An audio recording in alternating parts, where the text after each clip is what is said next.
6 years, people. 6 years. And this wasn't the celebration I hoped it would be.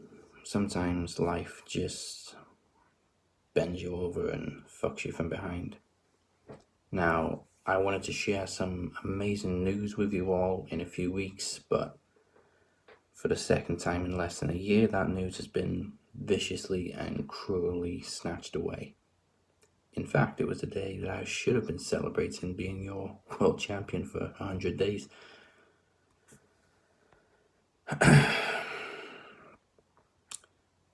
So right now, my wife is broken and my family is suffering and in pain, and that's going to take a lot of time to heal. Now, the beauty of pro wrestling is it's an escape for most fans. It's a place where you can go for a couple of hours and get out of your own head. And I get to sit down every week with my brothers in arms, Mike, Moses, Travis, I know you're coming back soon. The three of them have been rocks for me this past 12 months, and for the past 6 years, I've had the pleasure of sitting down with the best faces in the business, from my sensei, Kenny Killer, to former co-hosts Evan McCabe, Roxy Toxic, to Belmont, Cookie, B-Rot, to some everlasting relationships that I could list as long as my arm with some incredible people in RWT, the Kingpin, the Essential Robert Davis, my opponent in tonight's exhibition, Daniel Crimmins, Moni, Lynn, Teddy, Cypher, everybody. And of course, it all started with Phoenix, and I can't wait to make history with him one-on-one at Promomania. So, as horrific as this week has been, this is my one day of the week where I get to escape the shit world that we live in for 2 hours. So, let's have some fun. Welcome to the show. And thank you for 6 years of Max Wrestling.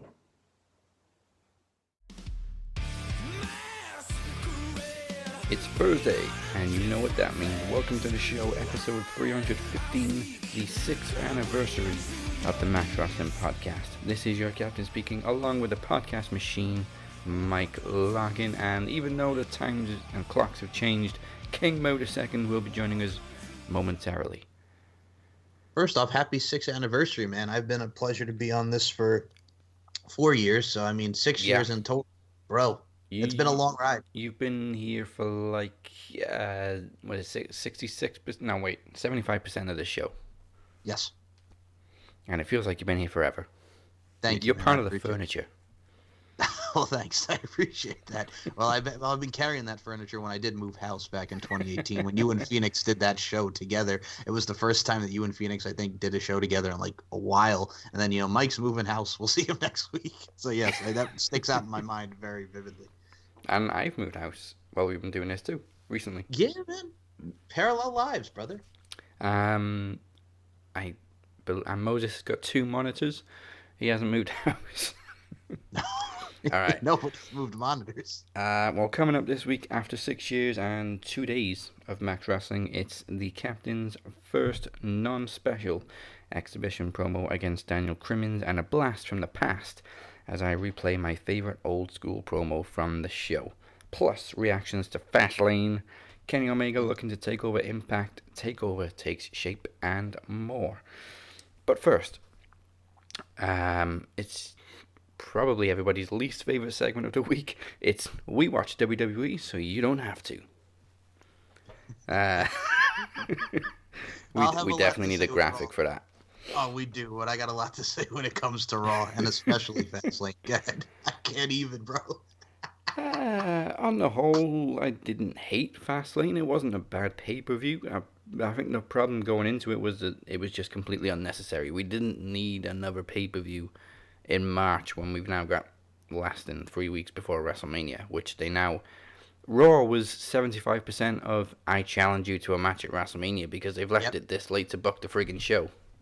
Yeah, and I was talking with our fellow King Mo, and he was saying, Mike, you're being too nice. You thought the show sucked. And I'm like, I'll be honest with you. I like some elements, but I'll be honest with Moses. I did fall asleep for like 3 of the matches. I think I first conked out for Oh god, I know I was sleeping through Drew and Sheamus, and I slept through Seth and Nakamura, so I had to watch those over again. And I saw Seth one, which of course they're building to Cesaro. Drew and Sheamus was fucking great. You know what I'm saying? Like, just that was a great badass brawl, and it did not disappoint. I think the only thing that everybody really ridiculed and really kind of like went at was Alexa Bliss and Randy Orton. But I'm like, what the hell did you expect? I was okay with it. Like, Me too, but everybody was freaking out like, oh, the lights are coming down and they're doing the voodoo and the hoodoo. I'm like, it was to set up for the Fiend where he's burnt. It made sense to go back to the continuity of that. And everybody was pissed because like, oh, we're going towards WrestleMania. It's not like a Firefly Funhouse match. It's just a normal match. Well, life is a circle. 2017, Orton beat Bray one-on-one for the title. Now the Fiend is coming to avenge that. Boom, here we are at WrestleMania. it's like people are suddenly surprised that it's a supernatural storyline. Like, have you not been paying attention for the past 2 years? It's just people, and they don't get it, and that's okay if you don't get it. It's not for you to get, Teddy P. No, Well, I definitely didn't fall asleep through any of the matches at Fastlane. I think I was paying more attention because we had so many predictions. Oh my god! And yes, Phoenix, I forgot to include you on the live tweets, but give me a break. There was 12 friggin' people predicting. That's what I was gonna say. First of all, Phoenix got hot at you because he's like, Yeah. "Where are my predictions?" And then I added his scores up, and you know, Ryan still won anyway. Congratulations, Ryan Taylor, first time predictions champion. That's what I meant to ask you. Who the hell is Ryan Taylor? This is one of Chad's boys, bringing him over to steal our belts. Can you do me a favor? Really? Does he have to be on the show at Promomania? That son of a bitch. For fuck's Are you sake. starting a rivalry with Chad? I will start a rivalry if he comes for the knowledge title and I win it, that son of a bitch. I'm going to definitely start a rivalry with CJ in the building. Well, you know what? We may as well make the announcement now. Wait. We believe Alex and Ella will both be returning for Trivia Takeover to challenge the Knowledge Champion, and Chad will be making his competitive debut as he joins the Challengers team for Trivia Takeover for the Knowledge Championships Champions Chase. I'm just saying that this mofo comes out of nowhere, and I love you, Chad, and I listen to bold predictions when it's not early ass o'clock.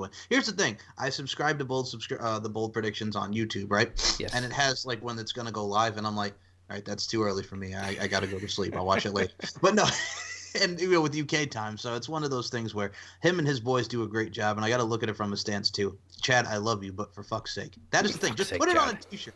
For fuck's sake, Chad. How can anything be too early for you? You don't sleep. No, but I need to sleep for work when I'm doing like afternoon shifts, man. I got to get a nice balanced breakfast. I feel like freaking Sesame Street. Don't waste water. Water, water, water, water, water. You know what I'm saying? I mean, I am human at the end of the day. You know, I'm not like Vince McMahon, who Jericho tells the story. Like Vince was asleep on the Iraq tour, right? So they're in the fucking big ass jet. Jericho takes a picture of Vince sleeping, and Jericho goes to Vince. He goes, "Hey, I thought you never sleep." And then Vince just looks at him and goes, "Delete that right now." And that's what Jericho talks about when Vince says he doesn't sleep. Well, hot rumor coming out about the Fiend at Fastlane, which. You know what? I'm kind of buying into. And the rumor is that it's not the real Fiend. It's actually Bo Dallas. Playing mind games. The mind control with Randy. And then the real Fiend is going to show up at WrestleMania. And once I heard that rumor, the more I look at the pictures of the Fiend at Fastlane, the more I thought it's a different build. Do you think, what I was about to say, you think he lost some weight in his time He's gone? either lost some weight or it's somebody really small like Bo Dallas wearing padding. I would be all right with that too, because, well, I mean, we did have the fake Kane with Luke Gallows in 2006. No thanks, that was horrible. But no, it's like I'm okay with if they do that, and it makes sense because you give Bo something to do. And here's the thing: Bo Dallas, people could say what they want with the Bo leave, and he's coming out in his whitey tighties, but it's one of those things. It's one of those things where he's not a bad talent. Let us not forget he was the NXT champion, and you know you have heel heat as NXT champion when you have the NXT audience turn their back on you when you're coming out for your entrance, man. Yeah. Like many people, was much better in NXT than he was on the main roster. Yeah. Ugh. Poor Bo. I mean, he was better in NXT, but he still had the same gimmick, which is crazy. Is why it's so weird, because he had the same gimmick in NXT that he had when he came to the main roster, but it didn't work on the main roster because they never really gave it a chance. Well, that was my issue because if you remember, like 2013, he eliminated Wade Barrett from the Royal Rumble, and then he looked like he was going to feud with Wade, and then they just put him back to, down to NXT. He's like, oh, he's not ready yet, and then he comes back with Bo Leave. Yeah, they somehow managed to make him more of a joke on the main roster. Yeah, and then of course the Social Outcast. Yes, which actually was a cool group.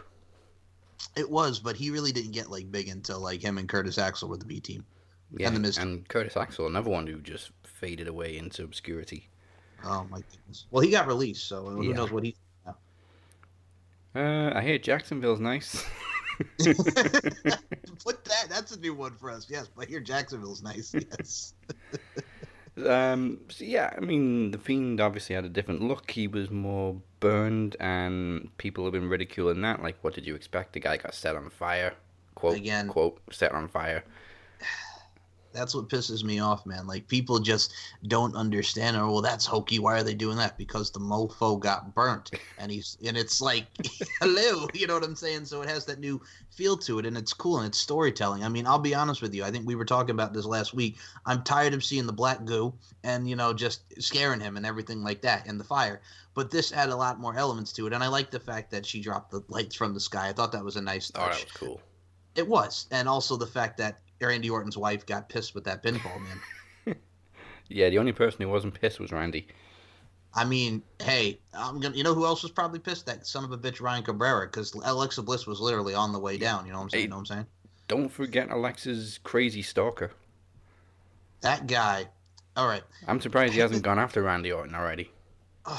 That friggin' guy and Sonya Deville's stalker can both go fuck themselves. Oh, yeah. Oh, my God. What I did find funny on Raw was obviously the Fiend attacked Randy, and they immediately said he's challenged him to WrestleMania, even though he didn't say anything. Okay. Hold on. You're gonna make me laugh with this. They build it like he's gonna put him on fire. RKO's him. Here comes Alexa, and then all of a sudden, Mandible Claw's sister Abigail points at the sign. There's some fire. WrestleMania. Sort of like what he did with Cena, pointing at last year, right? But at the end of the day, he said nothing. He said nothing, but just the point, the proverbial point. We can accept that as a challenge, but the funniest thing was that was the fastest graphic I've ever seen made. Yes, it was. That's very true. It's like, just add it to the card. The Fiend versus Randy Orton. I'm like, okay. He literally pointed to the sign 10 seconds ago, and you've already got a graphic for it. That's convenient.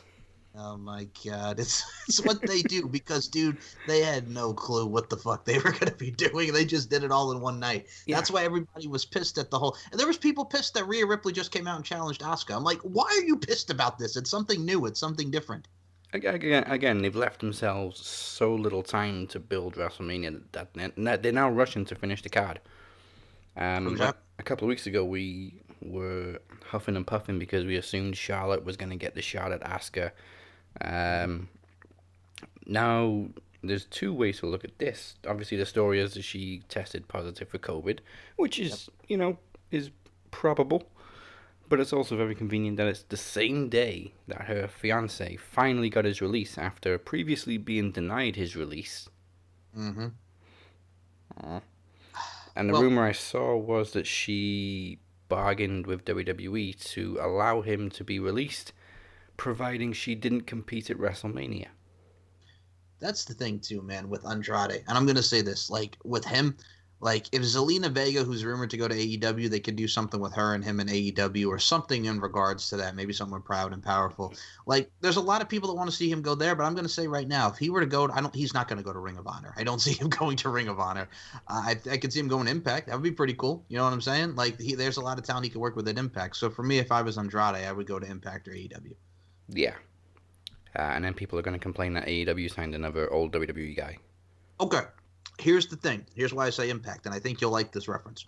He would be what Alberto El Patron should have been. Because if you remember, Alberto El Patron comes in. He's a babyface. Wins the title immediately. He's trash-talking WWE. He's inviting Triple H and the Usos to his cantina because they be insulting my baby. And you know what I'm saying? And doing what he does. Then he gets off TV for the thing with Paige. Comes back as a heel.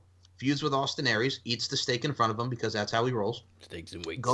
Steaks and weights. And then he goes to the press conference, says, fuck this shit, I'm out. No, thanks. That's the end of Alberto El Patron. He would be what Alberto El Patron should have been.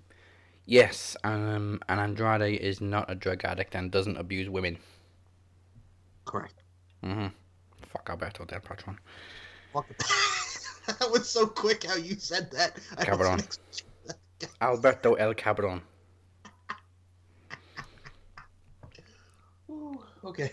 So I can imagine how that ultimatum would have gone with Charlotte saying, look, he wants to go, let him go. What do you want? Well, okay, if we let him go, you miss WrestleMania. Ha, she'll never accept this. She won't miss WrestleMania. Fine. Wait, what? That's exactly spot on how it would be. But from a stance too, like I mean, I'll be honest with you. What was funny is because we know how you feel about El Charlotte Rooney there. I feel the same way many people do. Like, I'm not saying she's not talented. Personally, I've never been a huge fan, but she's just so overpushed. And they don't even hide the fact that they just hand her title shots. So it's interesting that you say like you were never a fan of her, because I remember when she first debuted in NXT as a babyface, and it's like, oh, it's Ric Flair's daughter. She sucked, and then once she like started wrestling Natalia, she got better. Go ahead. Yeah, when she was in NXT, I liked the fact that she was just Charlotte, and she tried to step away out of Ric Flair's shadow. I say I wasn't a huge fan. I liked her, but I didn't really think all that much. But then a few months onto the main roster, and they start calling her Charlotte Flair. So now it's all that work she did to kind of make a name for herself is being undone because you're throwing shades of Daddy's gimmick onto her.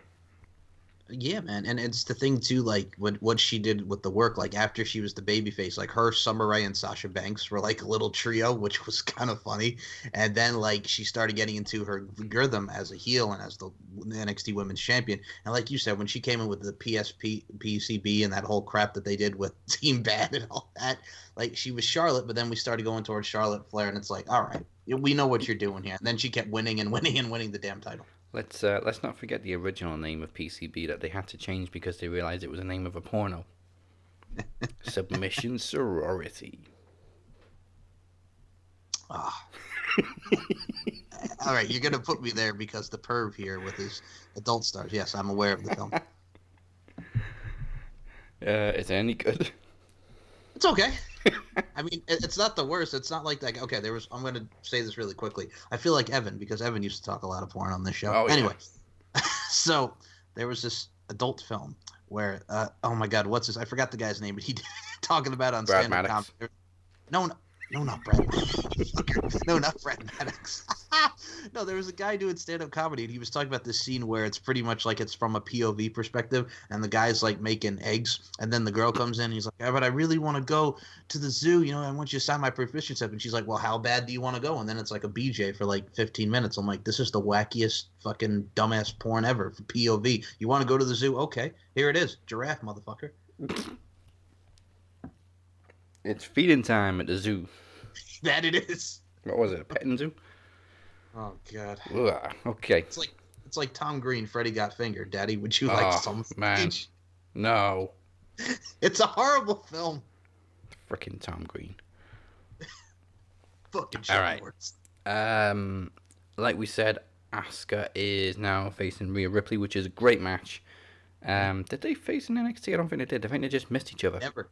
Never, dude. Like when she left, like she was, Rhea was starting to get into like being in the Mae Young Classic the year after, so they just missed each other. Yeah. So first time ever.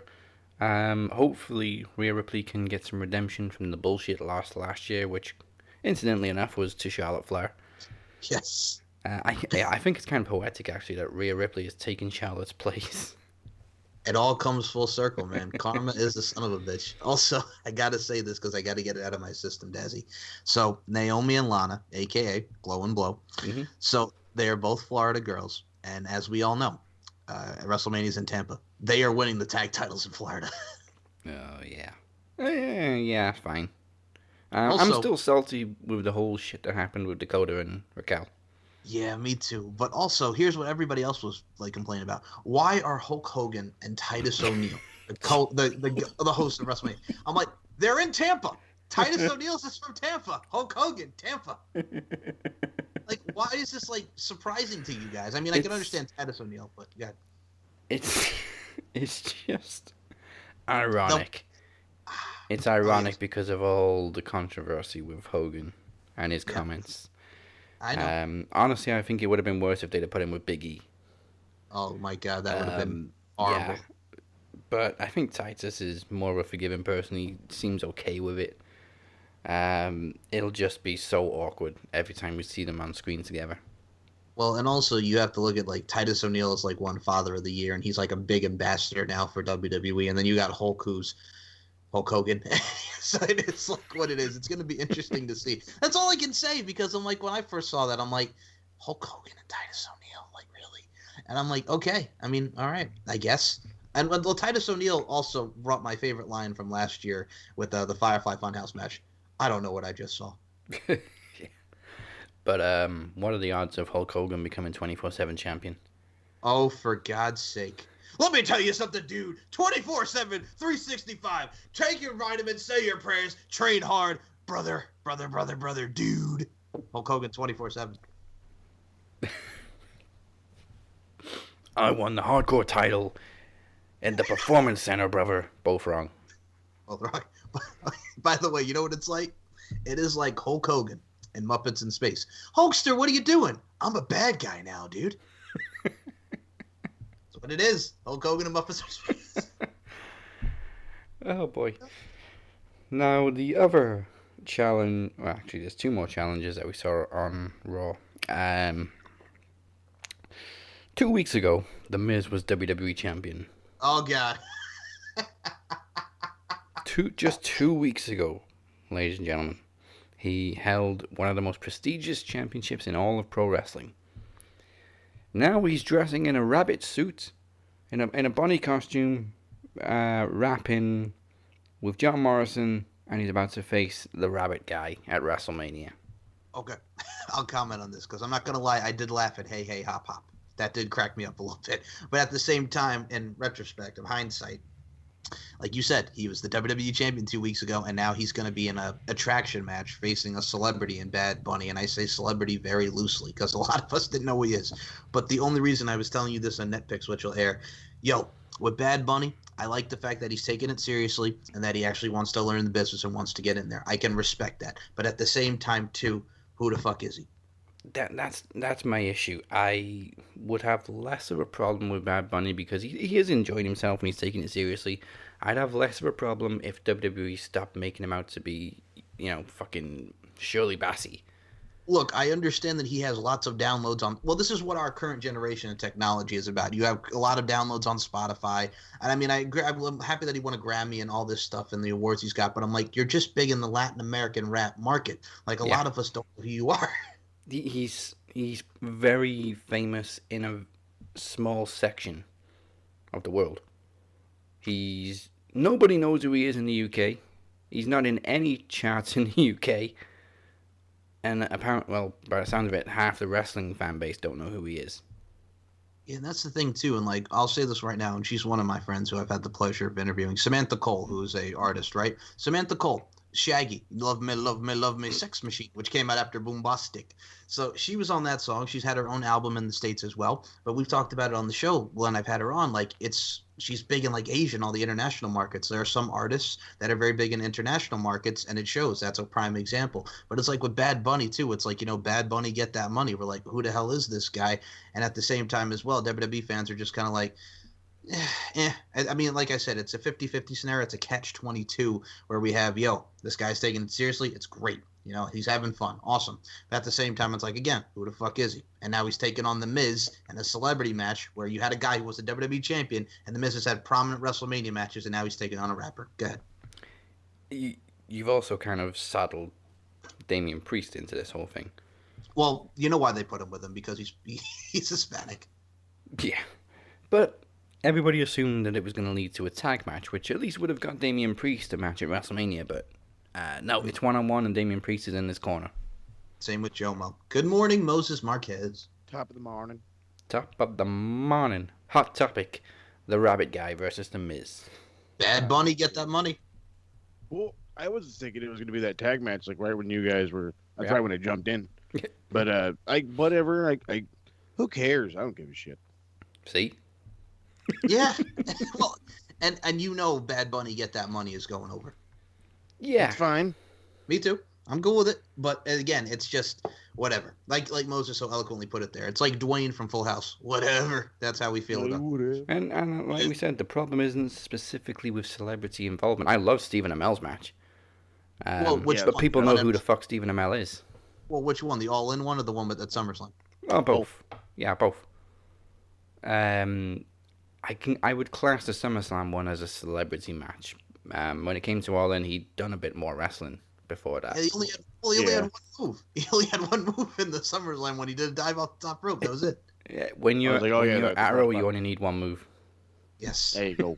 Well, it's like when Snooki, and I know Snooki is Oh, a very no. She had one move, and she did it fine. She did the handstand, the cheerleading, and that was it. That was it for Snooki. One of the key points is he is the rabbit guy. He's bringing in lots of merch sales. Is he really? Are people really buying his T-shirt more than any other, or are they just saying this? Because how are we supposed to know? Could be. I was gonna say we don't know. We don't know though, but could be. Like, again, more than half of the wrestling audience I see still don't know who he is. So are people really buying his T-shirt more than Drew McIntyre or Rhea Ripley or Asuka or Bobby Lashley? Well, what about his line? I'll see you at WrestleMania, bitch. No, I almost said Promo Mania there. I'll see you at WrestleMania. I was like, see, it's more better. It is small. Ours will be better. That's another plus I'll give him. He's not a bad talker either. He can speak English too. Yes, he can. Yes, he can. Which, I mean, we mentioned Andrade being released, and one of the big reasons apparently was the language barrier.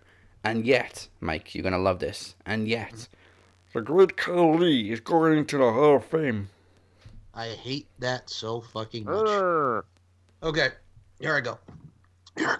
So, Great Khali comes in 2006, right after the Longest Yard, attacks the frickin' Undertaker, gets pushed to the moon, beats the Undertaker at Judgment Day 2006 with a kick to the face, the whole nine. Then we got the Punjabi prison match. The son of a bitch has got liver enzyme problems. And then here comes the Big Slow to friggin' get in the Punjabi prison match. And then we see him just up the wazoo with the Undertaker, last man standing. And you know it's bad when they have a last man standing match on SmackDown because your ass sucks so bad we're not even going to put this match on the pay-per-view. So then we move forward to 2007. He's facing Kane at WrestleMania 23, who's also going in the Hall of Fame. Congratulations. Yeah, much and then deserved that one. Much deserved, absolutely. And then he friggin' wrestles John Cena for the title, and John Cena gets a great match out of the Great Khali. He has that feud. And then he's wrestling Batista, which I had the displeasure of being in attendance for because that was the drizzling shits. Then he loses the World Heavyweight title, and then he's friggin' just going against the Big Show, and he's just going against Triple H for the WWE title. Then he's faced the Khali Kiss Cam. I don't think that's a Hall of Fame worthy career, but who the fuck am I? But yeah, it also gives eyes on India, so come back to India. Yeah, the graphic I saw kind of justifying why he's in the Hall of Fame was first Indian to be world champion in WWE, destroyed The Undertaker, was literally a career achievement, and then defeated Undertaker. So 2 of his career highlights involved The Undertaker. Yeah. You also said John Cena had a great match with him. It was okay. Well, he got a good match with him. I will take that because he was the shits, man. He had a friggin' match with him on Saturday night's main event, which Khali got the win with the tree slam, that double choke slam deal. And then friggin' he has a good match with him on pay-per-view, and I was shocked. Shocked, if you will, Dazzy, dangerously, because John Cena got a little something out of him. I'll be honest, I was impressed by Khali when he first debuted, but I think that was down to how friggin' huge the guy was. Well, he had Daivari, too. Daivari was his talker. Well, yeah, and he was like the only person I ever saw who dwarfed The Undertaker. Yes. Yep. By the way, can we get Ranjan Singh to induct him? The Great Khali says. I mean, it makes sense. He is actually his dad, right? Well, I forgot what he was in the storyline, but no. I mean, well, he is also a former WWE creative team. No, he's not his dad. Yeah, Great Khali's real name is Dalip Singh. Okay, Ranjan Singh's not his real name, though. Oh, isn't that? No. I always heard he was his real dad. No. Because I always found it crazy that he was his real dad, but he was like half his size. No, it was a guy on the That's creative. awesome. Well, what are they doing now with Batista? So they're taking Batista out of the Hall of Fame, and we're going to get... Now, the rumor is that they're going to put Rob Van Dam in the Hall of Fame, which I'm happy with, but I'm also sad because then I got to see... Van Dam. Van Dam, but then I got to see the twerk machine on my TV. Do we have to?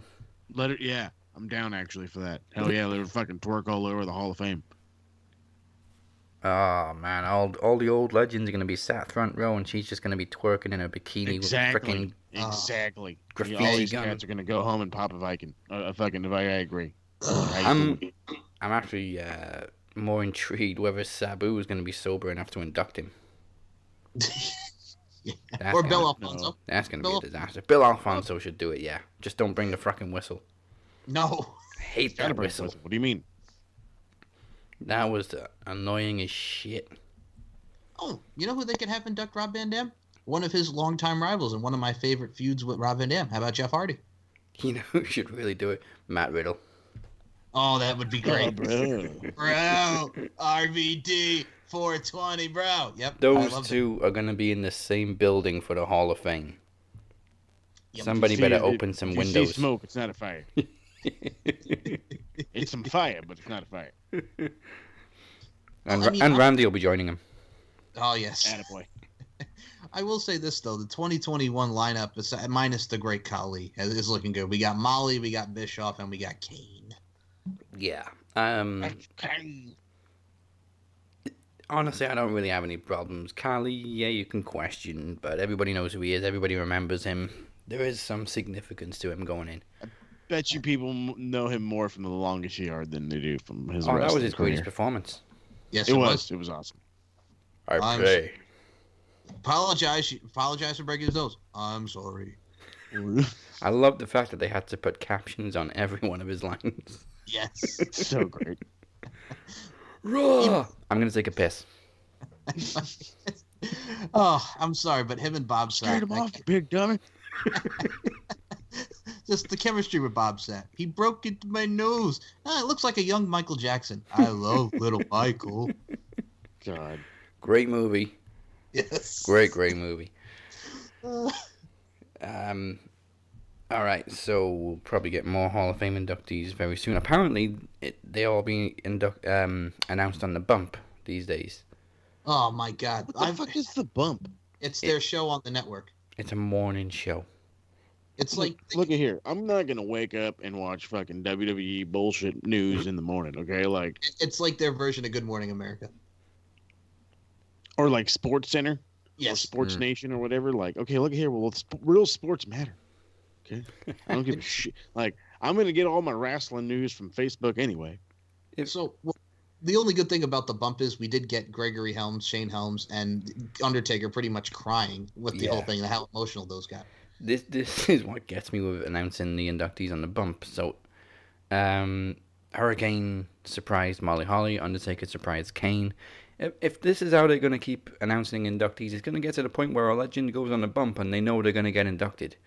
Yeah, and I mean, and Bischoff was all surprised. They're all surprised, but then if you keep doing it, it's like you're ruining the surprise. Yeah. And I don't give a shit. I'm guessing the bump's ratings are down. Well, who do we get for the celebrity wing this year? Nobody. Fuck the celebrity wing. Okay, hold on, wait a minute. You said the ratings are down, and I have to do this because I've left like 3 wrestling groups in like the past like 2 days. Okay. What the hell happened? Why you? Okay, hold on. So I'm getting there. I'm getting there. All right, bro. So every single one of these fucking groups, the name has the words pro wrestling in it. Yes. Okay? Okay. Pro wrestling discussion, pro wrestling whatever, and I forget the other one. So every single one of them, every time I go in there to like just say what's going on, they're just bashing AEW or New Japan or Impact, and I'm just like, have you motherfuckers even watched it? And one dude, well, what were the ratings looking like? Shit, why would I watch it? I'm like, okay, because it's 1998, and they're getting 9 million views, a week, right? No, it's fucking 2021. They're barely scraping 2 million, bitch. Like, what the fuck are you doing? Like, stop fucking thinking you're high and mighty because you're WWE. Your fucking dude has been in business forever. He's fucking shaking more hands than fucking he's shaking his dick. You know what I mean? The fact of the matter is you're talking, you keep downplaying a company that's been alive for 2 years. For 2 on the backs of professional wrestlers and Tony Khan. That a guy that knows jack shit about pro wrestling other than being a fucking tape trader, a gigantic fan, a mark even, if you want to go that far. And I'm sure he would even accept that. Yeah. But they just continue to bash it, and it's like, dude, this isn't the heyday anymore. WWE is not the it thing anymore. Look at the ratings for real. Like, you just want to bash and bash and bash because it's not WWE. It's not ran by Vince. It doesn't have Triple H on the front of it. It's not. When you realize what pro wrestling is, WWE is the furthest fucking thing from it. So in like every single one of those groups, I was like, look, dude, you got this is just change your names to We Are WWE marks. Because nobody's talking pro wrestling. It's not pro wrestling. You're a fucking WWE dork. WWE will even admit themselves that they're not pro wrestling. No, Exactly. Yep. Well, man, I'm sorry for interrupting you there, Mo, but I had to check on you, man, because you're a very angry young man these last few days, man, with your group. Well, it's just, because, you know what I mean? Like, you know me. Like, I don't mind having a back and forth. I don't mind people having their opinion and being strong about it. But when you continue to ban the circle of, well, then why is everybody's end game WWE? Because I'm a professional wrestler, and I've been throwing my body around for about 15 years. I'd like to get really well paid for it. Mm-hmm. I mean, can I blame them for that? Fuck no. Fuck no. But understand that what you're watching isn't pro fucking wrestling. Never in a million years has there been something as stupid as fucking Fastlane considered pro fucking wrestling. We covered it. I was Oh, talking. thank God. When we were talking, we Well- were talking about the fact that you thought I was being too nice, and I said, "Well, I fell asleep through like 3 matches." That's not surprising at all. Also a very nice segue because we got one last thing to talk about from, well, 2 things really, from WWE, which is stupid. Oh, no. It's now official. We're getting Braun Strowman versus Shane McMahon at WrestleMania in a Shane probably jumps off something high match. Hell in a Dude, Cell. Like, come on, bro. I get it. Your daddy owns the company. I'm fucking sick of watching you on WrestleMania, bud. Like, the first couple of times, all right, let's see this old motherfucker do some crazy shit. Now you're in the way. Your match could be on the fucking pre-show, bud. It wouldn't be so bad if the build wasn't so absolutely fucking awful. It's dog shit. Hot dog shit. Like, this whole rivalry is literally built on Shane calling Braun stupid. It's the Big That's Show it. 2000. That's it. He fucking called him stupid, and I fucking hate this. Well, hold on. He even quoted Forrest Gump. Like, for God's sake, could you be any more obvious? And the stupidest thing about it, I didn't think it could get worse than Shane's stupid promos or Braun. But Oh my God. some asshole has now decided to add train sound effects to when Braun Strowman is running around the ring. I heard that. Choo What choo. the It's not. 'cause It's not even. He's a train. It's it's not the even the Strowman fact that it's unbelievable. It's just fucking stupid. The train. It's fucking retarded. It's worse than when they added all these graphics, like when the Usos were cutting a promo about the Uso Penitentiary. They had jail cell doors on the screen. Mm-hmm. Honestly, that just looked like a fucking 15-year-old kid learned how to edit really well, Yeah. and he thought that was like the shit. And that's fine. Check it out. We got Microsoft sound effect. Train. Put it in. They put it in. Put it in.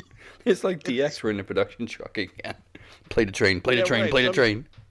Go to Some camera fucking 10. geek was messing around on the computer and realized, oh, look at this fucking files, exactly the Windows files, and he goes to Vince, hey Vince, what if I did this every time Braun like ran around? And he had already had like made a video for him, and he's like, that's fucking brilliant.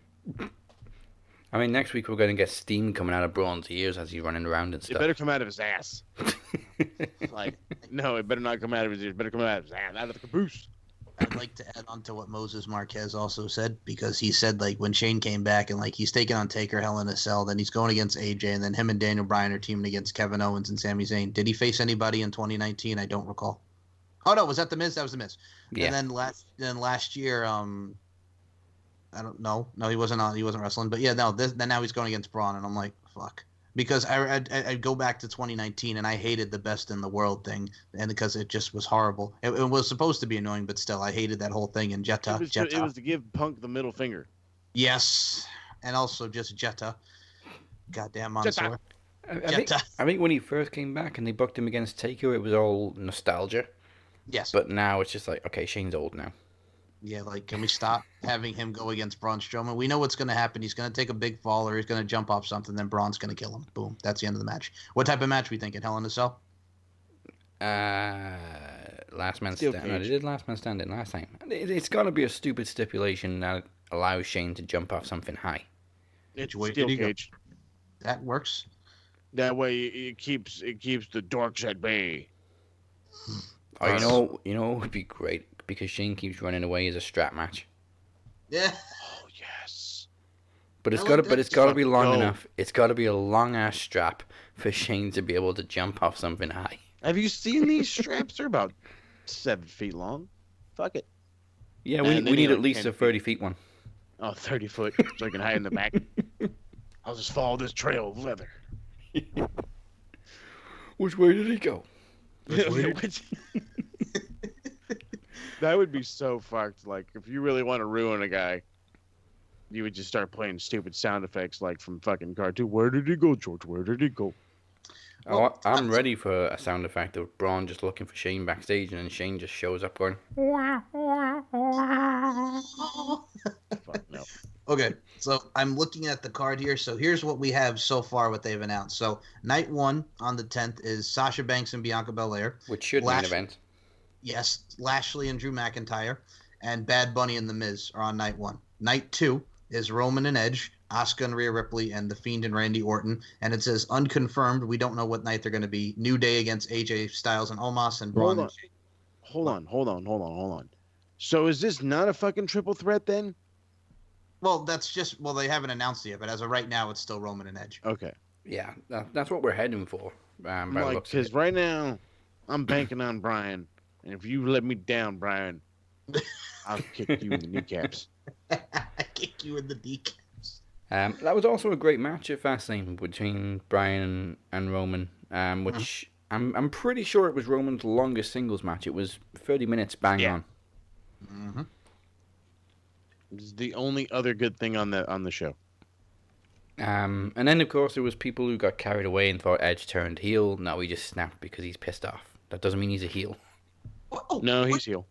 Segue for a second here, because before we get back to that heel, I'm sorry, this is in my mind. Speaking of turn, In my man, Riddle beats Ali. No more retribution. Ah, finally. Does that mean I get to see T-Bar and Mace without some stupid-ass masks on? I can see them. The Slapnuts get to go back to being whoever the fuck he is, because I've already forgot. I don't Thorne. give a shit. So Shane Thorne and Mia Yim will probably go back to NXT, and I can see T-Bar and Dijakovic and Mace. Oh God, no! Just keep him on the main. No. Shane Thorne, just leave him there because NXT is already filled with a bunch of weirdos. God, how do you really feel? I'm really starting to hate WWE. That's how I feel. Like, it's gotten to the point where I feel like even like this Kyle and like, not to jump to NXT already, but even the Kyle and Adam thing, I'm like, I'm kind of, I like it, but I'm still kind of like, meh. Like, it could have been done way better. Could have made a star out of Kyle O'Reilly, but there's big, strong carrying Cross, so I guess whatever. Oh, I don't mean to jump as well, but I'm going to say, since NXT is also going to have 2 nights, the first night is Io Shirai and Raquel Gonzalez. The MSK against Grizzly Young Veterans and Legado del Fantasma. I am looking forward to that one. Me too. The TBD, the Gauntlet Eliminator, to determine number 1 contender for the North American title. And Walter and Tommaso Ciampa for the UK titles. Yes. And night 2 is Gargano against the winner of the Gauntlet Eliminator, Jordan Devlin and Santos Escobar in a ladder match, and Kyle O'Reilly. Yep, that's good. It's gonna be a good 2 nights, man. All right, well, before we get into Wednesday, let's go to Tuesday first for Impact. But first, If you're watching on YouTube, make sure you like and subscribe. If you're watching on Facebook, like and share. And whatever podcast platform you may be listening to, don't forget to follow or subscribe right now and take it to the max every week. And make sure you visit our relaunched website, maxwrestling.net, for all your Max Wrestling history, stats, and facts. Stats and facts, there's a whole lot of them with each and every championship, each and every exhibition with promos, each and every trivia challenge, predictions challenge. Go there and see what the fuck is up. And now, we're also available on TuneIn Radio. Download the app right now on iPhone and Android. Tune in and take it to the max on the go. Wait a minute. When the hell did you find out we're on TuneIn Radio? When I registered with them 2 days ago. Dude! I didn't even know you registered. Very nice. And now, before we get into Impact, as promised, here is my favorite ever old school promo from Max Wrestling's early days. It is the great Evan Money McCabe cutting a promo on Michael Cole because he stole Evan's mum's car. It's time for this week's podcast promo. This week it is Evan McCabe. And who are you going to be cutting on? Let's see, shall we?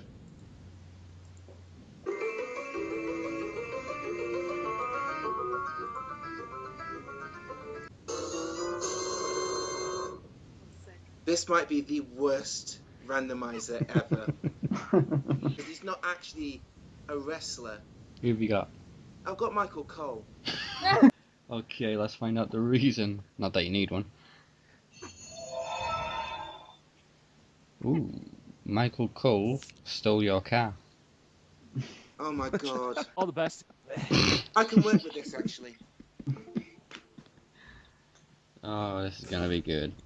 Oh, I'm so glad I won. I'm so glad we won.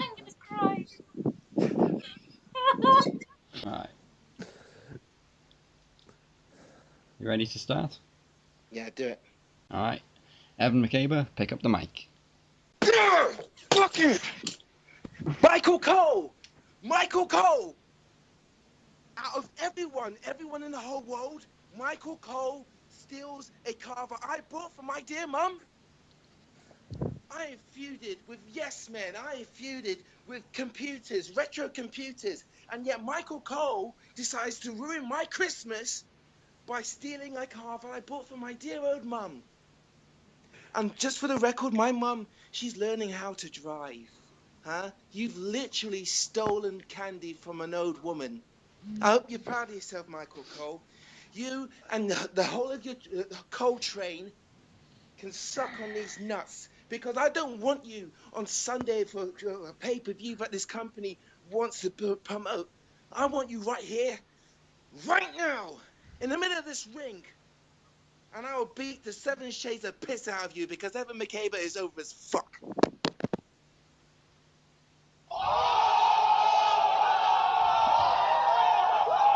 I don't know how we all managed to stifle it all back then. Oh, that's still holds up. I'm clapping. That was fucking great. Pipe bomb my ass. And I'm fucking with fucking Evan McCabe was up taking mom's car. that was actually pretty tame for Evan. Yes. Oh, was it really? Oh God, I gotta hear more of that because that was fucking great. Moses, I will send you the show that I did for Shooting the Breeze that Evan and I did. It was mostly talking about porn and wrestling, and it goes It's deep. gonna be great. Those are two of Evan's favorite things. Yes, and then that's why we got along talking about sex positivity, and it went there. We really went into it. But you know what it is too? What's cool about that is people look at it like, oh, that's taboo. Why are you talking about that? Because it's a real life shit. You know what I'm saying? We're gonna talk about some stuff in a tame way, you fuckers. Because everybody gets offended nowadays. Cancel this dick. There you go, Tim. Evan would love podcasting in 2021. Oh my god. Can't What? say shit. I can't say fuck shit. What the fuck? Oh my god, he'd be going nuts. All right. Would, I'm sure. That is one of many classics from Evan Money McCabe, the leader of Team Blood Red Money. And now hold on tight as we brace for Impact. Impact in 3, 2, 1. So Deonna Purrazzo defeated Jazz after interference from Susan. Who throws a shoe, honestly? Ace Austin versus TJP ends in a DQ as Madman Fulton attacks the challenger, but help came from a chair-swinging Josh Alexander. Tommy Dreamer mocked the exploding barbed wire death match as Trey Miguel got heated with Triple XL. Rohit Raju defeated Falabar, pulling the tights. Kenny Omega and Don Callis cut an in-ring promo showing off the One-Winged Angel and vowing to take the Impact World Championship. Trey defeated AC Romero before a 2-on-1 attack, which was bizarrely broken up by Sami Callihan before he teleported his ass back out. And in the main event, Carl Anderson got a win over Eddie Edwards. There we go. Pretty simple, straightforward, not a bad impact. Mike? When you were talking about the shoe and of course Austin Powers, reminds me of two things I remember watching WWE in the mid 2000s. So when Jazz wrestled Trish Stratus, and how apropos I'm talking about Jazz. Jazz and Trish Stratus wrestled at Backlash 03 for the Women's Championship. Teddy Long threw his shoe at Trish Stratus and helped Jazz win the WWE Women's Championship. And at Unforgiven 2006, Melina threw her shoe at Jeff Hardy so Johnny Nitro can retain the Intercontinental Who throws Championship. a shoe? Honestly, yes. So we've seen that in professional wrestling. But god dang, man, like the whole Impact I thought was very, very good. It was solid. God dang. Very solid. Shut up. It was very solid. And the fact that we saw Carl Anderson and Eddie Edwards in the main event, we got to see more with Kenny Omega. And I also will say this. Of course, Sami Callihan comes in and breaks it up and then teleports and goes away. It's almost reminiscent to the Ken Shamrock thing because remember they were like unholy partners. It's almost similar to that. Like he's going to help Trey. There's only one person that can get involved with Trey or, face Trey. It's me. It's Sami Callihan. I see you. I see you. I think I missed why Trey Miguel's pissed off with Triple XL, though. I missed that too, man, and I didn't give 2 squirts of piss about it because all of a sudden Trey Miguel is just blowing a gasket and he wants to fight AC Romero. I'm like, wait, what happened? What did I miss? I can't take it serious. I'm like, oh, Mini Cody's having a blow up. Oh, he's having a blow up every week. Very real man. I did love Tommy Dreamer taking a shot at AEW. How about we have an exploding barbed wire match? Wait, that's stupid. Yeah, of course it's stupid. It's not going to work. So fucking dumb. Oh, the ad. The paid ad featuring Kenny Omega and Don Callis this week. Mm-hmm. And I was like, you're not even paying us for this. We're walking out of here. And Tony's like, I pay you every week. It's just fucking great. They all, like we've said, they're such good sports about it. They really are. Yeah. And of course, it continues on from Tony kind of cutting a promo on Dark. Kenny Omega, they're slowly bringing him into the fold as an on-screen personnel. I hate it. I mean, I like his persona when he does these paid ads. If he can do that on Dynamite, I'd be cool with it. Well, because I don't want to hear, next week, man, you're going to go 9 days, like a frantic friggin' preteen girl at a friggin' Ronnie Matthews concert and Hey Arnold, I saw your face and wow, like, goddamn, son, calm it down. I suppose it's different doing a pre-recorded ad as opposed to doing a live promo in front of a crowd. True, but still, like, he came off like a friggin' schoolgirl, you know what I'm saying? Oh, my God. Yeah, and like we said, Kenny Omega being positioned better in Impact than he is in AEW. Rebellion coming up. We got Kenny Omega versus Rich Swann. But Moose commented on Twitter saying, we all know who the real god of pro wrestling is. And I'm like, shut up, you lost. Shut up, you lost. You're out of the picture. Go away. Out of the picture. I mean, he should have won. Honestly, I think the whole build for like 12 months towards Moose should have resulted in him being a real world champion. And it all seems like a waste because he lost, but okay. Well, they did that when he should have beat Austin Aries in 2019, but we can't have nice things. Oh, everybody should have beat Austin Aries with a stick. I hate him. Yeah, with a stick. With a stick. I mean, there's only 2 matches announced for Rebellion right now, right? Rich and Kenny Omega and Finjuice and the Good Brothers, right? Yes. Okay. Well, Tommy Dreamer tried to book Trey in a match at Hardcore Justice, and Trey was like, with all due respect, I don't give a shit about Hardcore Justice. Jesus! That's right. I forgot about that. With all due respect, we don't either, because why would you book, if you're Impact, why would you book a pay-per-view the same night as WrestleMania Night 1? Is there dumbasses? I mean, it's not even a real pay-per-view, it's an Impact Plus special.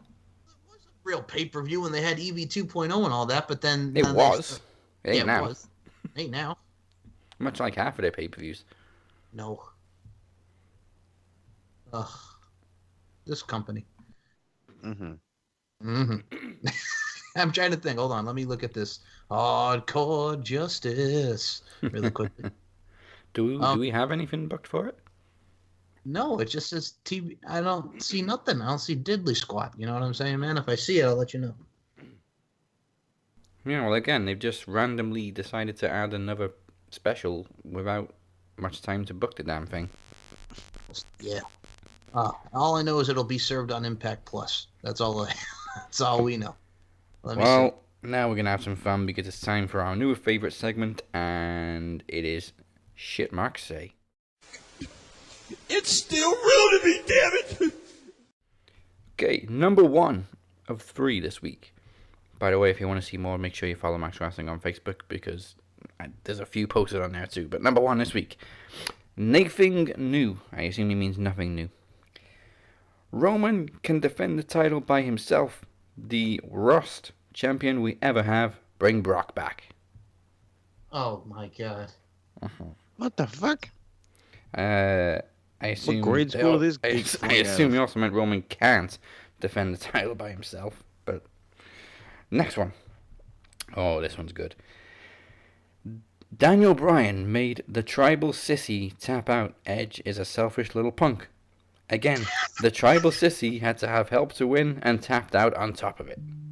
A tribal sissy. Oh my god. People were very angry at the fact that Roman Reigns tapped out while there was no referee, and that he basically cheated to win because he had Jey Uso again.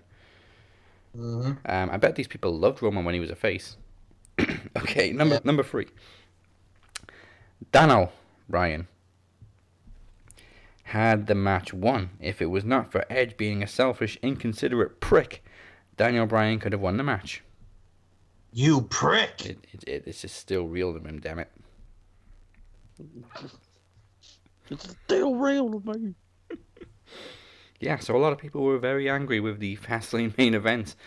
When I say a lot of people, a lot of marks were very I unhappy. knew this was. I mean, it was like we knew something was gonna happen. You're not gonna have Edge ringside for no butt fucking reason. Like he was gonna do something.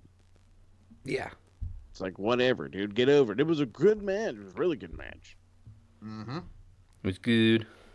It was very good. The problem is people just got to shit on everything. And I mean, the problem is too, you got people like that who just, illiterate sons of bitches that don't understand shiznit. And like before Moses Marquez, you came on the call, we were talking about these sons of bitches that don't understand and we're crapping on Alexa Bliss and Randy Orton and then the way the Fiend looked. I'm like, what the fuck did you expect? Dude, first off, that fucking is like the worst looking mask I've probably ever fucking seen in my life. It reminded me of what the fuck, it was like Chucky, because like Chucky got melted in that one thing. Yeah. But, are you ready for this? Look at the face of the Fiend, right? Yeah. And then I want you to perfectly in picture right next to it, the leprechaun. Okay, all right, I can see that. Looks just like the fucking leprechaun, dude. When I saw that, I fucking was like, there he is. He got huge. and then to make matters worse, Randy Orton is the luckiest man on earth Oh, yeah. because he was then mounted Yes, by he Alexa was. Bliss. Mm. Somebody who's supposed to be apparently playing like a 11 or 12-year-old. Yeah. That's Oh, not yeah. weird. He also said, because obviously his wife wasn't happy on Twitter, Soldier Boy should tell her it's fake. There you go. Okay, I'm actually going to put an image for you guys here because Moses Marquez, as you so eloquently said it, she is portraying like an 11 or 12-year-old acting very innocent and childlike, right? So here's where the influence comes from, and I'm so glad she mentioned this in her interview that she did. So the inspiration for her little thing and what she's wearing and the overall attire is of a show that I used to watch as a child, played by a Canadian actress, Lunette the Clown in The Big Comfy Couch. Ah, Have you guys ever heard of The Big Comfy Couch? I used to watch that Did show. you say Luna the Clown? Lunette. Oh, Lunette. Okay, I'm sending an image. Here's her with her doll Molly on the big comfy couch. Take a look, guys, in the group chat. You gotta reach for the phone. I can kind of see it. Yeah. That's where a lot of Yep, the. that's exactly what I knew. Yep. Mm-hmm. Okay. Okay. Yeah, I we was used to thinking have, it was more of like a twisted Harley Quinn, but I could dig that. Yeah. I mean, that show when I was a kid, we had the they taught us about time and the big clock and everything. We had the Yeah. dust bunnies under the couch. Yep. I remember all this. Yes. All right. Well, Goddamn mold. we have somebody's attention. It's been 126 days since the Demoness went into isolation. 2 months ago, the Kingpin made his return to call her out for Promo Mania. We've seen the human in which the Demoness lies, and we've seen the mind games played with the Kingpin. But now, she has been unleashed, and she's ready for Promo Mania.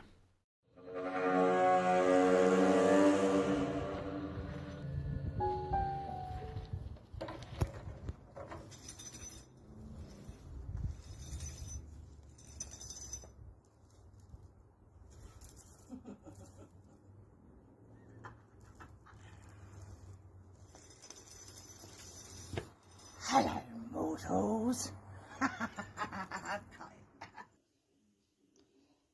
Where is she? Tell me. I'm going to kill you when I find you. Kingpin. It's been a while, my sweet. You want to save us? You can't save a demon, especially one like us. Hello, mortals. It has been a while. The Kingpin woke us up, and now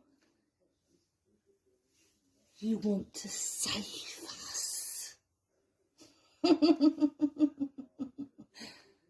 She's gone, Kingpin. Well and truly gone. There is nothing you can do to save her. And you want to know why? I have destroyed her already.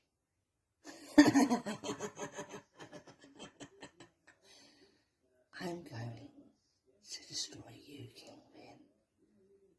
I am not afraid of you killing me. I made you bleed without even touching you. I have your blood on my hands.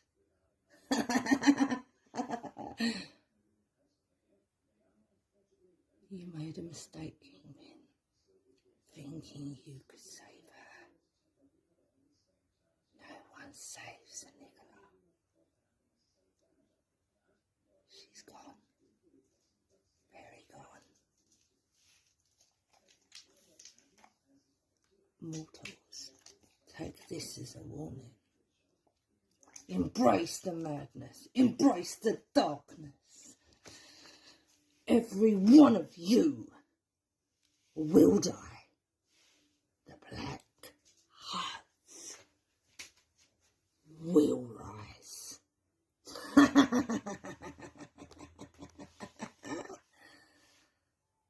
Black Hearts are back. You're all doomed.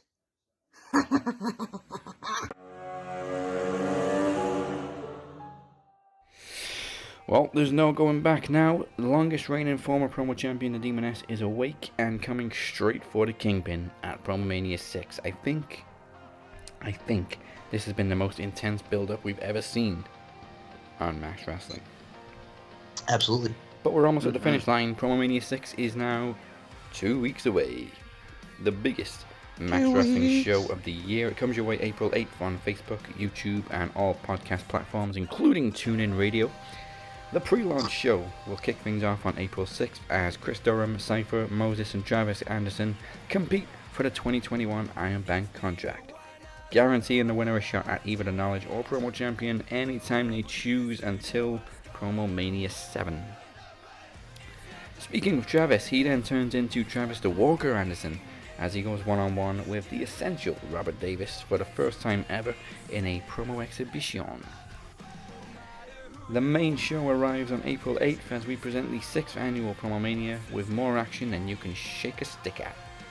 It was a bumpy road, but Moses and Moni Lynn will square off in a promo exhibition once the bout is over. They will both be awarded with championship matches at Trivia Takeover on June 24th. The Phoenix is walking in with 2 belts, but can he walk out with both as he defends the Knowledge Championship against Daniel Crimmins in DC's first ever trivia battle? And the winner will later have to defend against Mike as he cashes in the 2020 Iron Bank contract. Looking to become the third time Knowledge Champion. Yes, we already the longest reigning single but and combined. True, but I also look at it from a stance. It would be nice to have the 3 times. I could be. Yeah. What was Shayna when she was that? Was she like Shayna 3 times, or she wanted to be Shayna 3 times when she was going for the belt, the NXT belt? Yeah. Yeah. Phoenix is also only a couple of days away from tying Kinney for second most combined days as Knowledge Champion. And hey, man, there's only one title I haven't won yet, so man, I may be down the line for the world title. We shall see. The Phoenix is also defending his promo championship in the unique cinematic showdown against the world champion, The Shape. It is winner take all, and I can guarantee it'll be unlike anything you've ever seen on Max Wrestling before. I don't know how I can promote this anymore. Everything has high stakes. It all goes down on April 6th and April 8th. Moses and Moni Lynn, man. I talked about it. He did that. I talked about it. Did you? Yeah. Said it was sure? bumpy road, and then we gonna get, we get title matches. Oh, I didn't even hear that. And then he gonna call his lawyer. I'm a goddamn lawyer. My apologies. I thought you forgot Well, Moses. minus Mike. That way I can ensure my new title. Well, minus Mike. So everybody except Mrs. Riley. Do we have everybody's attention now? Hey, Shut up. Shut the fuck up. Before we get to Promomania, there's time for one more exhibition. Daniel Crimmins made the challenge, and your world champion, the captain, graciously obliged. Is the captain's world too big for the DC universe? Time to find out.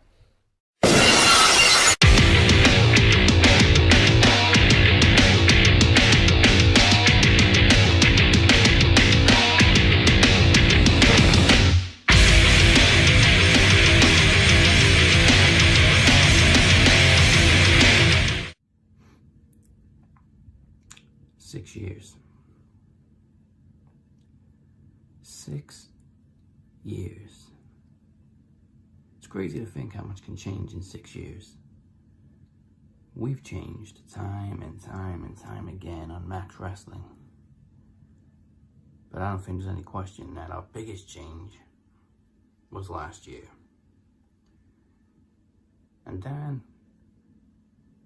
there's a reason that I'm very happy you called me out to a promo exhibition, and it has to do with last year, but I'll get to that in a minute. Because, like I said, we went through our biggest change last year. A change which, if you look at our 5th anniversary, you wouldn't even recognize this show. And you see, while we moved on and decided to mature, the other guy just can't keep us out of his mouth. The other guy just insists on talking shit about us on whatever the hell his podcast is called this week. But you see, we changed. We evolved. We decided that some things are best left in the past. And honestly, the best way to leave things in the past is to simply shed who you used to be. Because when you shed your skin, you can truly move on. Okay, maybe that dramatic. I just really needed a haircut. But the point still stands that we have all changed. Ever since June of last year, we've all changed. And I said I was glad that you challenged me to an exhibition, Dan, because when shit hit the fan last year and I almost walked out the door, I wasn't surprised that Mike and Travis and Moses stepped up, but you stepped up. You showed me respect and loyalty, and you have done so ever since. That was the day I knew that Daniel Crimmins was a team player. And look at you. Look at what you have done since then. You've reignited your passion for promos. Hell, you're about to face the Phoenix for the Knowledge Championship. And all because you changed. And each time we have these anniversary shows, I look at how much we've changed. I look at Daniel Crimmins in 2021, and I look at Daniel Crimmins in 2018, and I see a different person. Now, you've heard it all before. Everybody you face will always comment on the fact that your only victory is against Moni Lynn. Obviously, we know this, but honestly, I couldn't give two shits about win-loss records. It took Moses 4 attempts to become promo champion. It took Phoenix over 2 years with 2 wins under his belt. Travis is a former promo champion. Last year he couldn't even get a win to save his life. I know passion when I see it. And you, Daniel Crimmins, have it. So as I remember the day you endorsed me, I want you to remember this as the day that I endorsed you. And I should know, because the world is mine.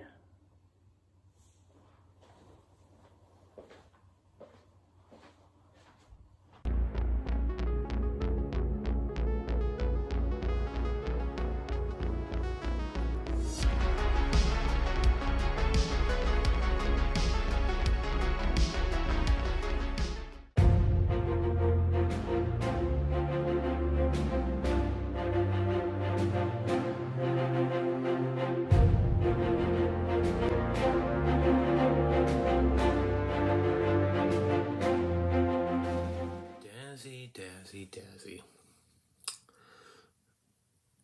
The time has come for you and I to have our bout and settle a few things. Or maybe it's the shape or the jester or whoever it is that you have decided to unleash. You know, they say that the eyes are a gateway into the soul, and that by looking into someone's eyes, you can see who they truly are. It's very interesting. Very interesting indeed. Now that raises the question. Now, what do I see? Me? What do I see when I look into your eyes? Good question. And I'm glad you asked that. Now, when I look into your eyes, I see someone who seeks validation. I seek someone who is so desperate for approval that they aren't even aware of the people that they let in to their inner circle. It's my experience in life that most people are self-serving snakes. Now, what do you do when a snake comes slithering into your home? Do you invite it in? Let it slither amongst your family? Or do you take it out and get rid of it?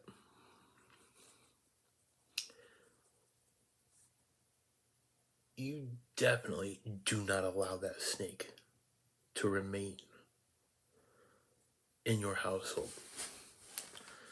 You see, the reason that is because eventually a snake is going to bite. It's going to strike. Can't help it. It's in its nature. Unfortunately, these lessons must be learned the hard way.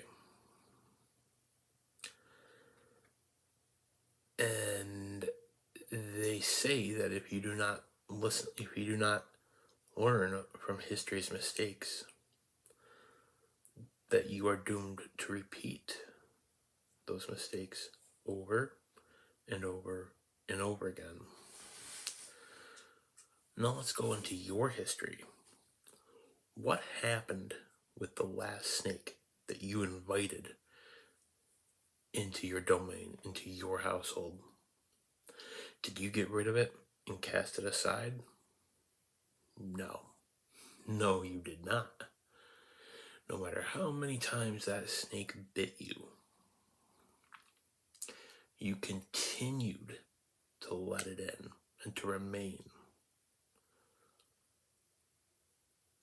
It took multiple times before that lesson got learned. Now, one would think that you would have learned that. You would have learned your mistake and been a little bit more careful. But no. No, you didn't. You invited snakes into your house.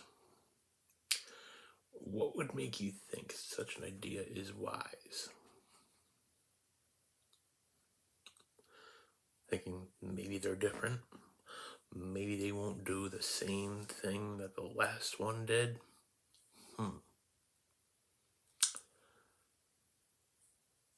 Now I want you to take a look at something. I want you to understand. You see, when a snake bites somebody, a venomous snake, what does it do? It injects the person or animal with its venom. That venom slowly corrupting the nervous system and all other organ systems of the body, till eventually there is nothing left.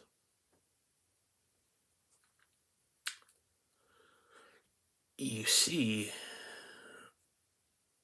you need to realize, whether you do or not, that you have been corrupted.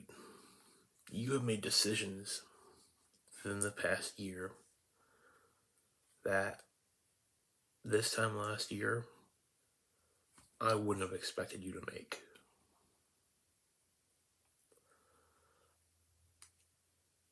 And where did it start?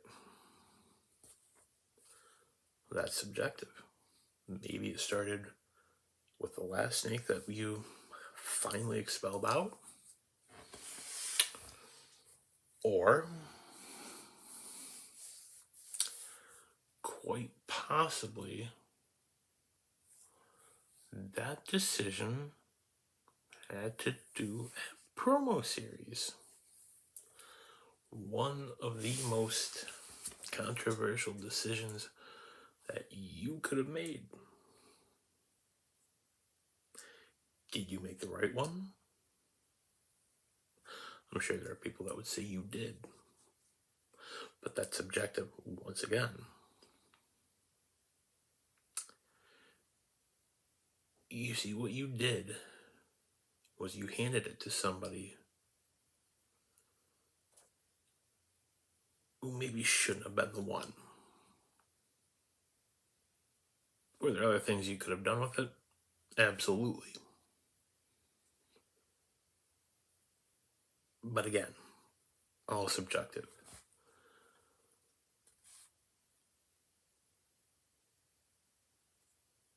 Was I surprised that that was a decision? No. I knew going in that there was going to be some nonsense going on. And still, I wasn't surprised. you need to realize that you have been corrupted by a self-righteous, self-serving snake and his little stooge. And I will no longer have a part of it. I don't want it. I don't need it. You see, I've gone back and forth over what to do. Do I remain? Do I continue doing this and trying to have fun? No, I don't. It all started when I got booked for something that I did not volunteer for. When I came out of retirement after my personal issues, I had a clear goal in mind. I had a vision, a roadmap, if you will, that I wanted to achieve. And I have accomplished everything that I have set out to do. There's nothing left. I've never been one to take this too seriously. It's always been fun. It's always been something to do to pass time. There will be no further promos from me. Not even the ones I get volunteered for. I've had my fun. I've done my thing. I had a lot of fun. And you were always going to be the last one.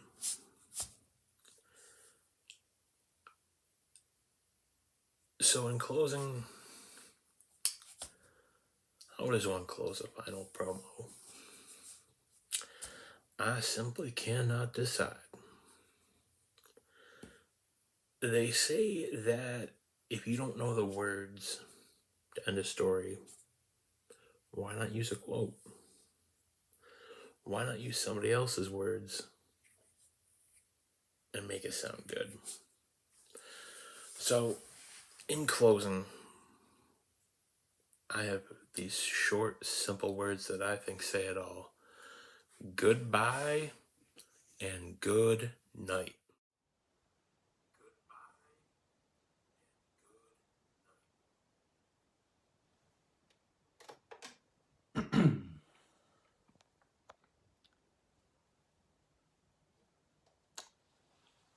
The thing with these promos is we usually don't get to see what the other person says until the show goes live. So imagine my surprise last week after I sit on that very couch over there and sing your praises, talk about how loyal you've become and your passion for the promo order.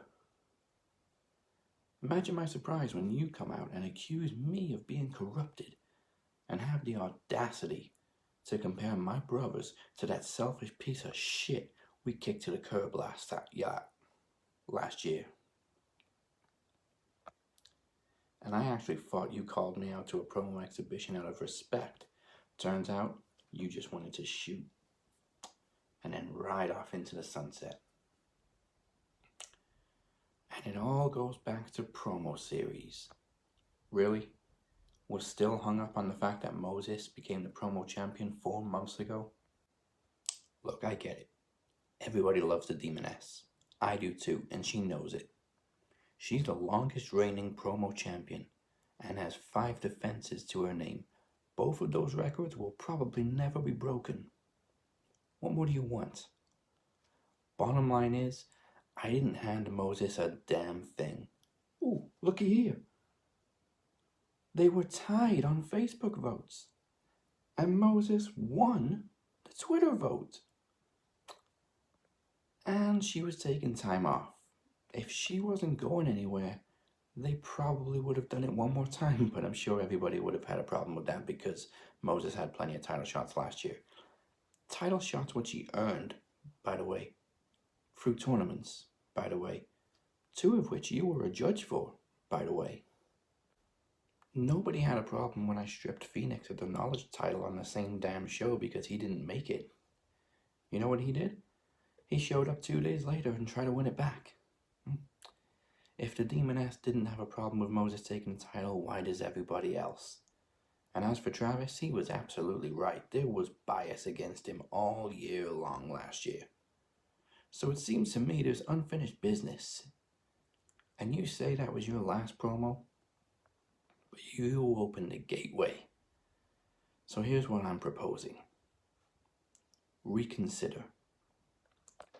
Have one last match at Trivia Takeover. Moses already has a promo title shot, and I'm sure that's going to piss one or two people off. So how about you finally go one-on-one with Travis? No tag match, no stipulations, mano a mano.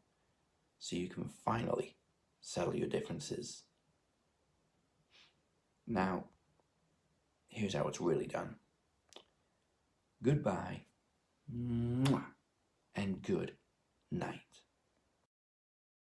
This is the pretty badass Kelly Klein telling you to turn it to 11 and take it to the max. Hey, this is the charismatic enigma, Jeff Hardy. Welcome to the Madhouse.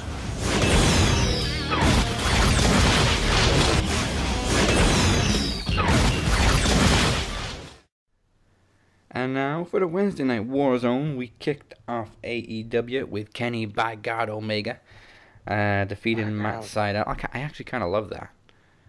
First off, we're talking about this. I have to bring up the whole, like, because I remember Travis would ask every week, like, why do they keep yelling North Carolina? Well, this week it was fucking glorious because he was talking about how fucking Kenny won the junior heavyweight title, not in North Carolina, and I fucking died. Okay. It was just like the greatest part of the intro ever. I mean, nobody. It was subtle as shit to everybody else. Probably went right over their heads. I heard it. I died. And great fucking match, by the way. Yeah. Pretty good time for him too. Nice showing from Matt Sydal. No slip ups this time. No, he looked great. Like, I mean, this is one of those matches where Matt Sydal finally looked really, really good. Looked like he's finally come into his own in AEW. And then, of course, when you go against Kenny, he's going to bring the best out in you. I heard a lot of people mad that Matt Sydal didn't win. Oh, you don't, what, you fucking, why can't a world champion lose? And do. Like, dude, have you never booked a world champion? You don't know shit. Like, this is what it is, bro. I give this motherfucker everything. But because he's also the heel world champion, fuck you, I'm going to win. Yeah. I also love the fact that they had Don Callis on commentary. And every time he referred to Matt Sydal as a young guy, they just kept pointing, he's actually older than Kenny Omega, right? Yeah, that's hilarious. I'm the third eye man. I mean, the brown eye guy. I mean, the what? Anyway. He thinks with his brown eye. I mean, his third eye. His whispering eye. There you go. The whisper eye. It's vagina. It means vagina. So this young kid's got a bright future ahead of him. He's 38. I hate it when they do Fucking that. I hate when they do that, but it's funny. Well, give him that. Sydal does not look 38. No. He does. And considering the fact that we did see him in WWE like 10 years ago. And Yep, he's only a year older than Kenny Omega. Omega's 37. Wow. Well, But Don still. Callis is an asshole, so. Oh, boy. And then, nice showing for Hangman Adam Page, too. Got a win over Caesar Bononi. Caesar Fucking Bononi. killed that fucker. Why did Caesar just not even attempt to bump? He was just like, I'm going to eat your lariat and die. Because that's how Caesar rolls. He's an idiot. Yeah, I mean, I'm not too familiar with him. Like, how green is he? How experienced is he? Well, when he was in NXT, he was greener than shit. Yes, he was. And now that he's in AEW, he's green as shit. He's not greener than shit. He's just as green as shit. I get you. It might get me, So I mean, he's whatever. He'll get there. Look at fucking look at Kanji. Yes. But she's a fast learner. Well, okay, so I like his comparison there. So when he was talking about Tainara Conti from Mae Young Classic, the Brazilian Jiu-Jitsu, like she's, like you said, she's a fast learner. She's gonna get it. She'll be very, very good. The thing with Caesar Bononi is he was the shiznit. But no, he was the shits in NXT, and he comes to AEW, still the shits, and you put him with fucking Peter Avalon. That's right. I was wondering. I was like, why do you look like a giant Peter Avalon? Because they put him with Peter Avalon. That's right. Like, I forgot. I hate him. You know what it is too? He goes from being the drizzling shits and enhancement talent in NXT to being fucking Peter Avalon's muscle. Fuck that. Whatever. Oh boy. Let the kid get a try. Here's the thing. When it comes to Peter Avalon, I always say this thing like we said, it's still real to me, damn it. You're still Nora Furnham to me, damn it. Look, dude, Peter Avalon is the staple of goddamn California indie wrestling, okay? Okay, I understand that, but still, you're over here, you want to defend your New Jersey, you guys? First of all, I would never defend the human cesspool that is New Jersey. I only defend New York, goddamn. Okay, fine, New York. Fucking, hey, you're getting your grinder on my grinder, okay? Yes. Say it like Don Callis, Mike. New by God York. New by God York. Kenny by God Omega. Oh my God. Reminds me of Jamie by God Noble. You know who used to say that? Fucking Josh Matthews with his Backstreet Boys haircut with Ernest the Cat Miller on Velocity. Jamie by God Noble. And I'm like, shut the fuck up, Josh. Shut the fuck up. Shut the fuck up, Josh. Oh. I still remember when friggin' Josh Matthews was getting felt up by Sable on that SmackDown in 2003, and then she's feeling up on Zach Gowen. Out of my way. How apropos that song by Seether was his theme song. Because out of his way, his hormones were raging. Okay. Let's move on. Shivani interviewed Britt Baker. She tried to before she very quickly took the mic. She didn't receive a very warm welcome from the crowd for the hell she went through last week. Shame on you, crowd. Right. For shame. Somehow, I don't know how much further they can go. She doesn't seem to be finished with Thunder Rosa. Oh, they can go. What more can they do to each other? They ripped each other to shreds last week. And I will say this. Okay, this is the one time I agree with Cornette. And here's where, before everybody chastises me. Whoa! I almost choked on my water. All right, well, let me just say it. So when Britt Baker, and I love the backstage thing after the show, everybody was giving them the praise that they deserved. And, they were both feeling it after that match. And they were very proud of what they accomplished.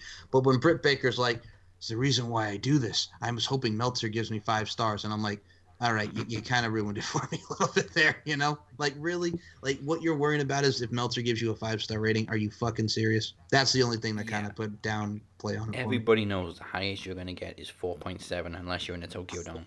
Just, I hate it. And I know that's not true. And I know that's your boy, Moses Marquez, but gotta say, that stuff just... But Dave he's an idiot about stuff sometimes. I'll go with that. He's an idiot about some stuff sometimes. Oh, speaking of idiots, I forgot to say Ryan Satin. Oh, God. Who's so far up Bad Bunny's ass he can taste Easter eggs. Tweeted out, he went to get his beard trimmed, and he mentioned that he reports on WWE, and his barber said, "Isn't Bad Bunny in WWE now? He made me want to watch again." So... that's bullshit, because first of all, he had to ask if Bad Bunny was in WWE, and then he said he made him want to watch it again. I was going to just say the same fucking... Oh, God, just Ryan. Stop, Ryan. Go back to TMZ. I hate Ryan Satin. I hate him. Andre Corbeil hates Ryan Satin, and when he listens to this, he'll laugh when he hears that. But yeah, everybody, Ryan Satin's one of those guys who, works for TMZ, then comes to WWE because he's an ass kisser and freaking gets the position that he's in with backstage or what have you. And I've always said this every time that WWE would have those conference calls I would listen to that would be on a lot of the sites. Every time I would hear Ryan Satin's name be on there because the operator would go, "Our next call is from Ryan Satin from Pro Wrestling." And I'm like, no, I had to mute the mic. "Our next call is from Dave Meltzer from Wrestling Observer." And I'm like, no, I had to mute the mic twice, man. Mute it twice. And then we have friggin' the Impact, who will just let any by God person on the damn call from friggin' Marks R Us. And it's just like, holy shit. Like, listening to those conference calls are like night and day. And of course, you get the Indian guy asking about when they come back to India. But it's like, when they come back to India, was Mansoor going to go over? Can Mansoor become India World Champion? Oh my God. Yeah, it's just like, oh my God. It is what it is. You thought it was fucking Mansoor going to Jeddah, for God's sake. Hell yeah. Our next call is from CM Punk. Turn it to 11. But that's the difference, because they don't screen them with the Impact one. They just let any old son of a bitch come on the call. And then all of a sudden, you get the operator and Adam Hopkins, who's in publicity, taking the calls. And Adam will be like, we have 5 minutes remaining, and then we'll be done. And then friggin' the operator, she's like, our next call is from such and such, from such and such. And it was like so pleasant in her voice. But yeah, every time I would hear, and our next call is from Ryan Satin of Pro Wrestling Sheet. Fuck the fuck off. The ultimate yes man. Yes. Mm-hmm. All right, backstage, Christian Cage announced his in-ring debut next week and picked Kazarian as his opponent. Ooh. I'm sorry for doing that, but when he was our next call is from Mike Larkin. Right. Pick me. Okay, so when they wrestled in that ladder match from Genesis from TNA, that was one of the best matches in Christian's early days in TNA. I cannot wait for this. Yeah. Kazarian had an issue with Christian's t-shirt, which says outwork everyone. Well, like, when does the work begin? Well, it begins next week. Right. There you go. Okay, how are we feeling still on the Pinnacle name? I'm okay. I don't like it. You still don't like it? Okay. Well, it's a fucking mountain. It's a goddamn mountain logo. It's Paramount. It's so bad. Paramount Pictures. So plain. Yes, it is Paramount. They did get a win though over the Varsity Blondes and Dante Martin. Before MJF basically called out Chris Jericho. We still haven't seen anything from the Inner Circle since they got the Molly Whopping. Well, I was about to say, according to Tony Skiabone, they're hurt. Thanks for the evaluation, Tony. I was like, yeah, we know. They beat their ass. First and foremost. Well, they got a boo-boo. when they first beat, and I saw they were taking on the Varsity Blondes, right? I'm like, did the Varsity Blondes ever win? No. Maybe on Dark. I mean, maybe on... Further evaluation from Schiavone. So how bad are the injuries? Is it like a scrape or a bruise? It's a sting! I love it. Again, like I said, it goes back to backstage assault with me. I've never seen a move like that. What's he going to do with that? Like, god damn it, Tony. They're bound to get the babyface pop when Inner Circle come back, and hopefully the rumors are true and it leads to us finally seeing blood and guts. Not that we didn't see enough blood and guts last week. Right. But I digress. Yeah, they liked their 6-man tags this week. There was 2 back-to-back. The next one was Young Bucks and Brandon Cutler versus the Lucha Brothers and Laredo Kid. Laredo Kid's AEW debut? No, he did No, it's Dynamite debut. Dynamite debut. That's it. Yeah.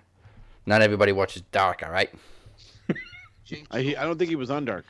No, he only did like a pay-per-view, the All-Ins, remember? The Battle Royal. He did it was, I think it was technically before it was AEW.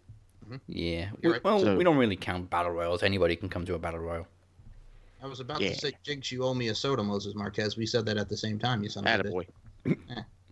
So, no. You're some knowledgeable motherfuckers. Hell yeah. Love you. So when it comes to Brandon fucking Cutler, okay. Like, Brandon Cutler. Brandon by God Cutler. I've seen him on the indies, like, meh. And then now he's with the Young Bucks because, they're best friends, and that's how they roll. So I'm just like, whatever. Brandon Cutler doesn't do anything for me. It was kind of funny when Kenny Omega came out and offered the Bucks one more chance. And then when they walked away, Brandon Cutler just suddenly appeared and just tucked his tail between his legs, too. Oh, he crawls out. I'm going to follow these guys. So yelling at Kenny, like, you're a dickhead or whatever. And he's just like, yeah, whatever, go carry their camera. Go carry their bags. You're a dickhead.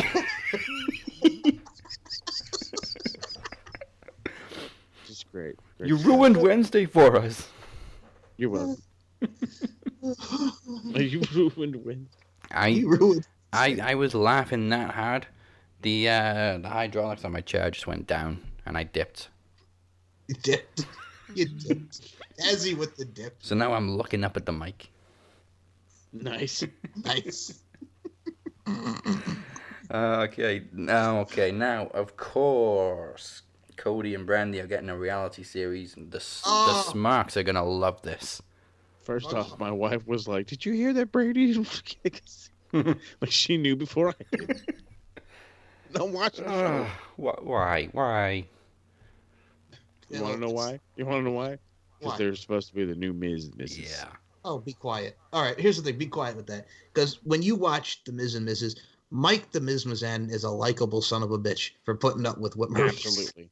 Absolutely. For pulling up with fucking Maurice and Marjo.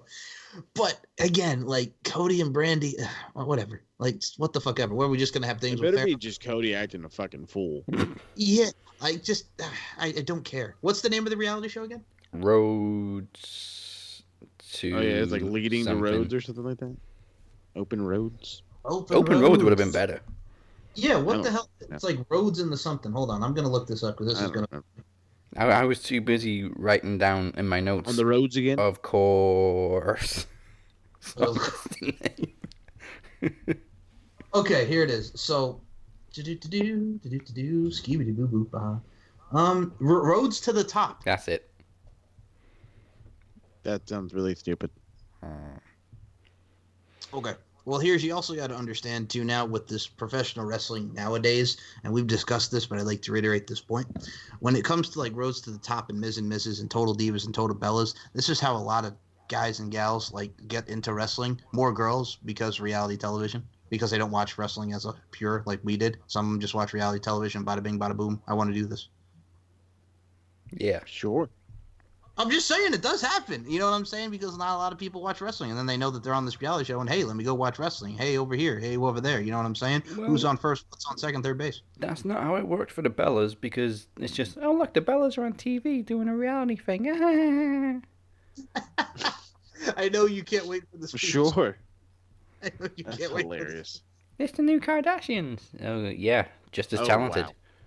Yeah. Oh god. Well, when they first came into, like, they tried out for the Diva Search. They didn't make it, and then they worked their butts off in developmental, and then they came in 08, and then they still sucked. Like years and years and years later, then Nikki got better, Brie, whatever, and then yeah. No, and Brie I don't. borrowed some moves off her husband, and still didn't Yeah. improve. And she almost killed Liv Morgan and friggin' botched a suicide. Oh man, that was awful. Damn near kicking Liv Morgan's head off. Yeah, that was fucking bad.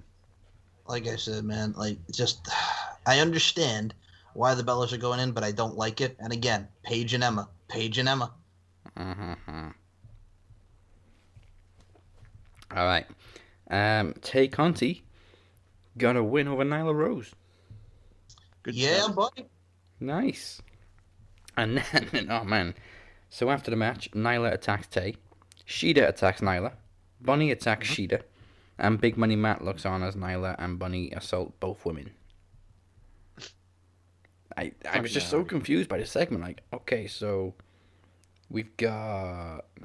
Okay, Anna Jay's injured, but Ty Conti was kind of like hanging around with her and Dark Order, and now we've got Matt Hardy, Andy, and The Blade. What the hell do they have to do with anything? I just don't. I don't want to see it. Matt Hardy, fuck it. Like, the thing, I am like with Moses on this. I'm just like, no, I can't. The only connection, obviously, was the Bunny. The Bunny. But what's her issue with Ty Conti? So, what? It's like when like they split them up and Allie was like into QT Marshall and that whole crap, and they were hanging around each other. Yes, they were hanging around each other. Brandy and Allie were like a tag team. Then all of a sudden, like a week or two later, she's back with Butcher and Blade because reasons. Yeah, I mean, the only logic is that Matt is trying to get Bunny in the women's title picture because it worked out so well for Private Party with the tag team titles. There's too many goddamn bunnies. We have Bad Bunny on Monday Night Raw, and we got the Bunny on Wednesdays. Yeah, but at least she's good looking. That is true. Yeah. And wrestling fans know who she is. Exactly. There you go. Cherry Bomb. Cherry Bomb. Cherry Bomb. Yep. Main event of Dynamite had Johnny Hungy in the main event, challenging Darby Allin for the TNT title. Absolutely awesome. Yeah, as Dark Order got involved, Sting pretty much played enforcer, just pacing on the ramp. I'm the old man he was like Clint Eastwood out there. I'm the old man. It reminded me of like Clint Eastwood in Gran Torino putting out the exactly. gun. Yep. You young boys, stay in your lane. It was great. You ever met someone and you never wanted to fuck with? But fucking hell, dude, Darby Allin took every goddamn move Johnny ever fucking did in his entire life. Yes, he did, and it was really, really good. But I'm sure Moses loved the end of the show as Matt Hardy got in a cheap shot on Darby. No. It looks like Matt Hardy's going after the TNT title. No. Did I say fuck no enough? Fuck no. No, not enough. This is fucking bullshit.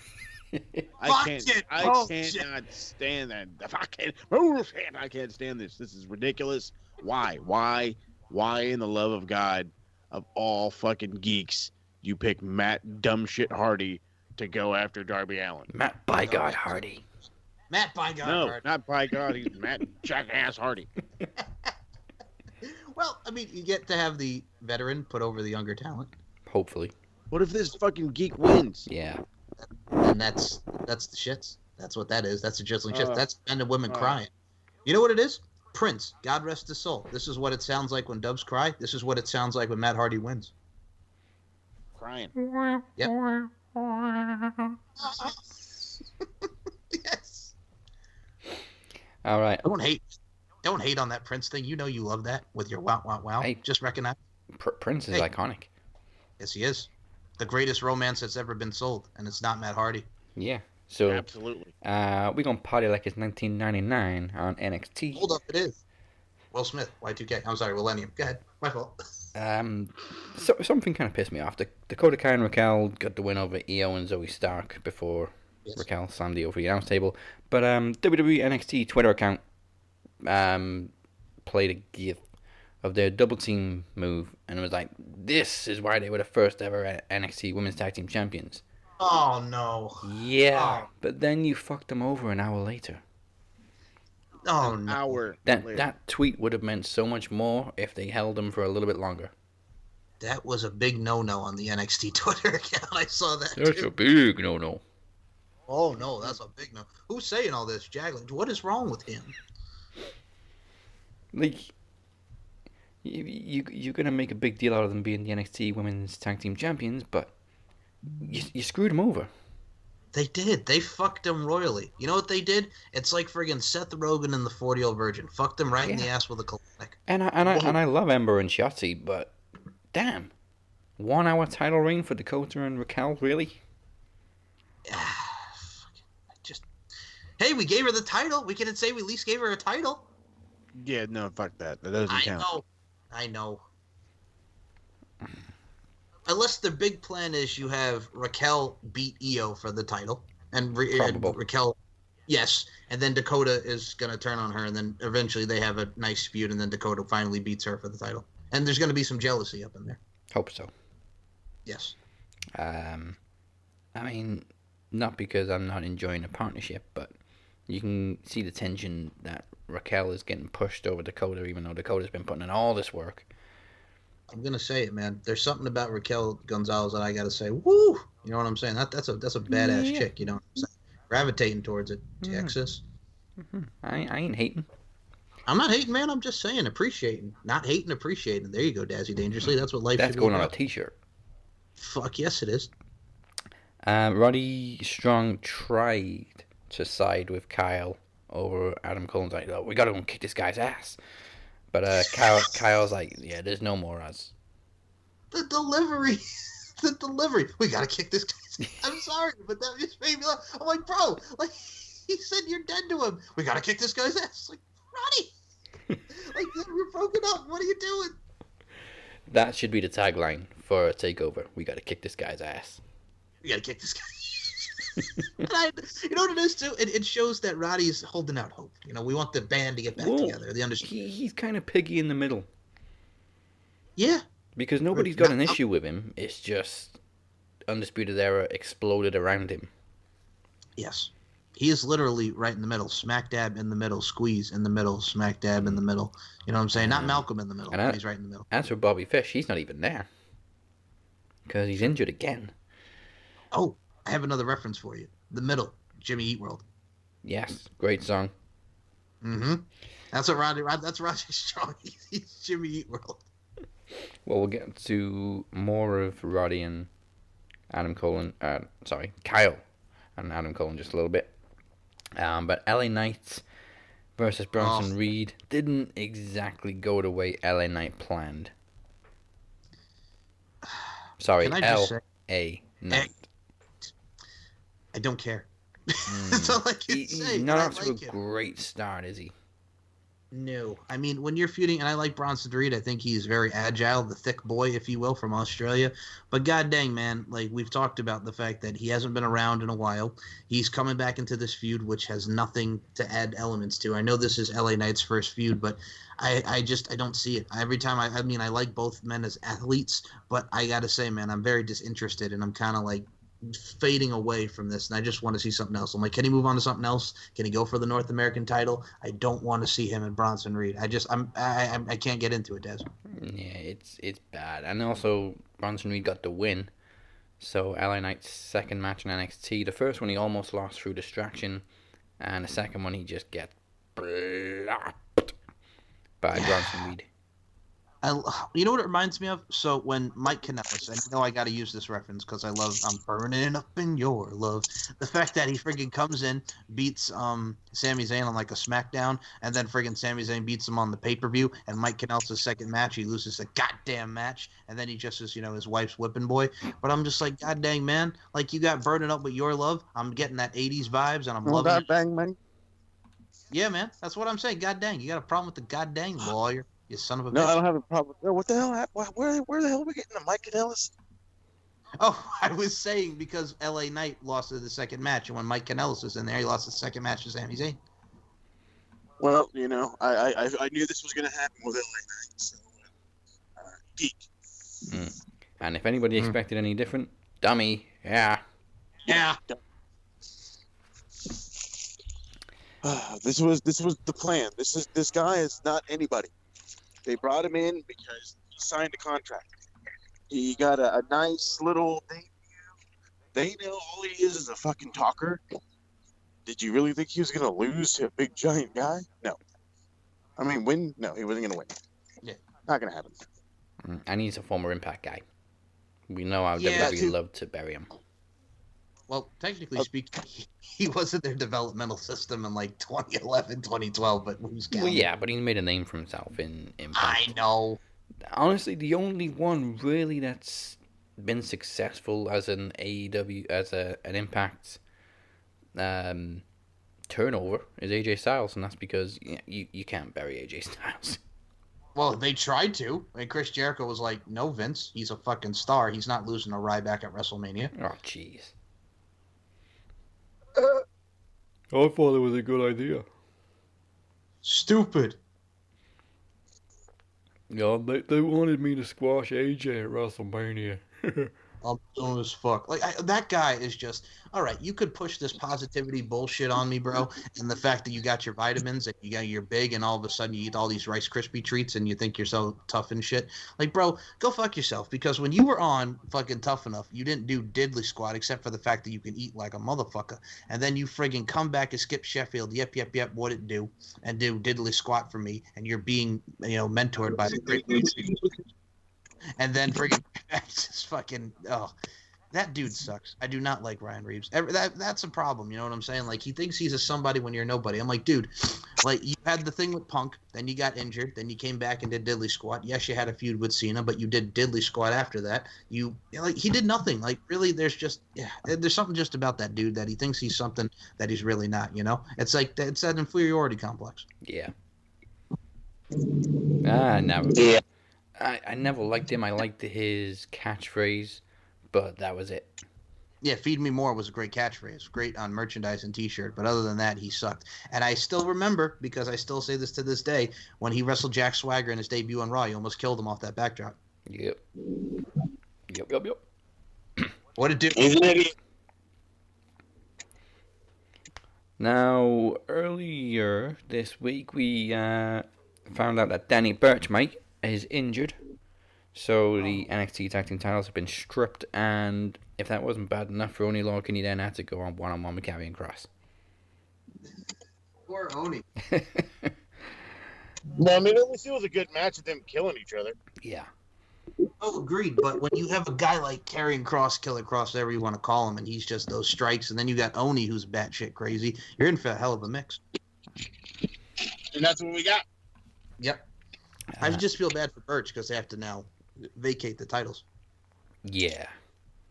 I mean, it's okay for us because we're getting a pretty good match out of it for Takeover. And I would just like to say I was very happy that I was right because you guys were like, why would Tommaso Ciampa go for the UK title? Hello. I still don't know why he would, but I'm okay with it. Me too. I'm just saying, man. UK. Represent. Here's the thing, man, that pisses me off about you son of a bitch, Captain. Damn it, man. We got NXT UK and you just want to not watch it, not represent your people? You know what? It's on is it Thursday or Friday? Thursday. So, I mean, I'm already wrestling out by this point. That is very true. It comes on a very bad day because we have Monday through Wednesday, and then he ain't no goddamn Dave Belcher. You know, he ain't trying to watch 20 hours of wrestling every day. That is true. That is very true.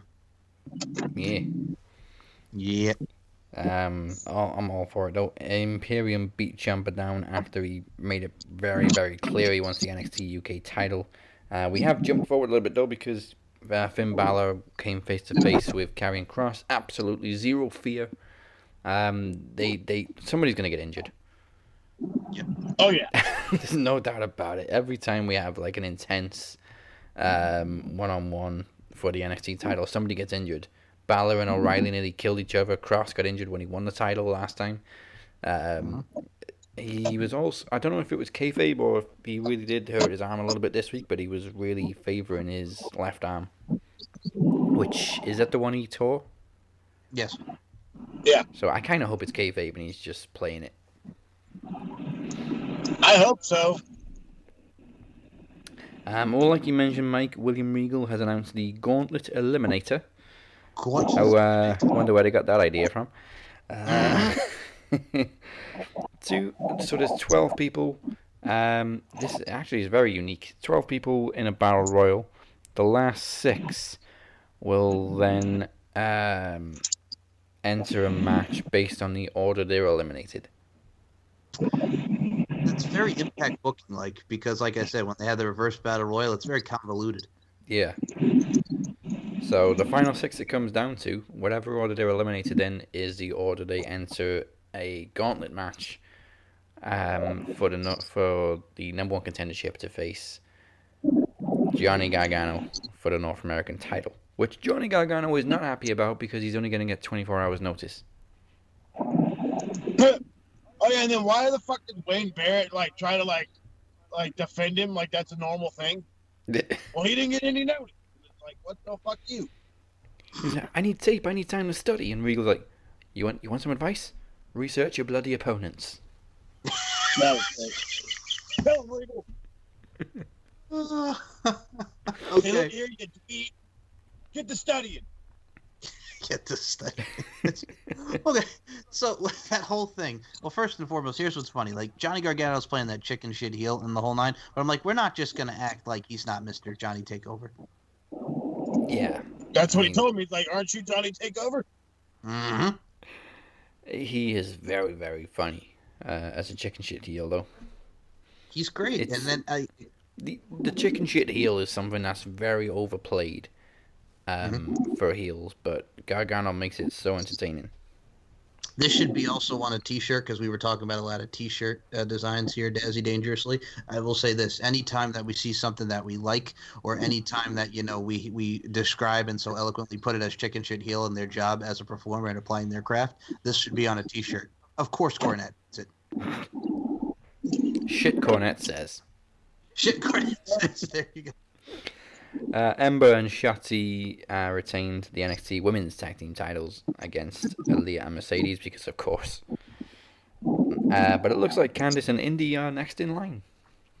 I'm for that. I'm really, really for that.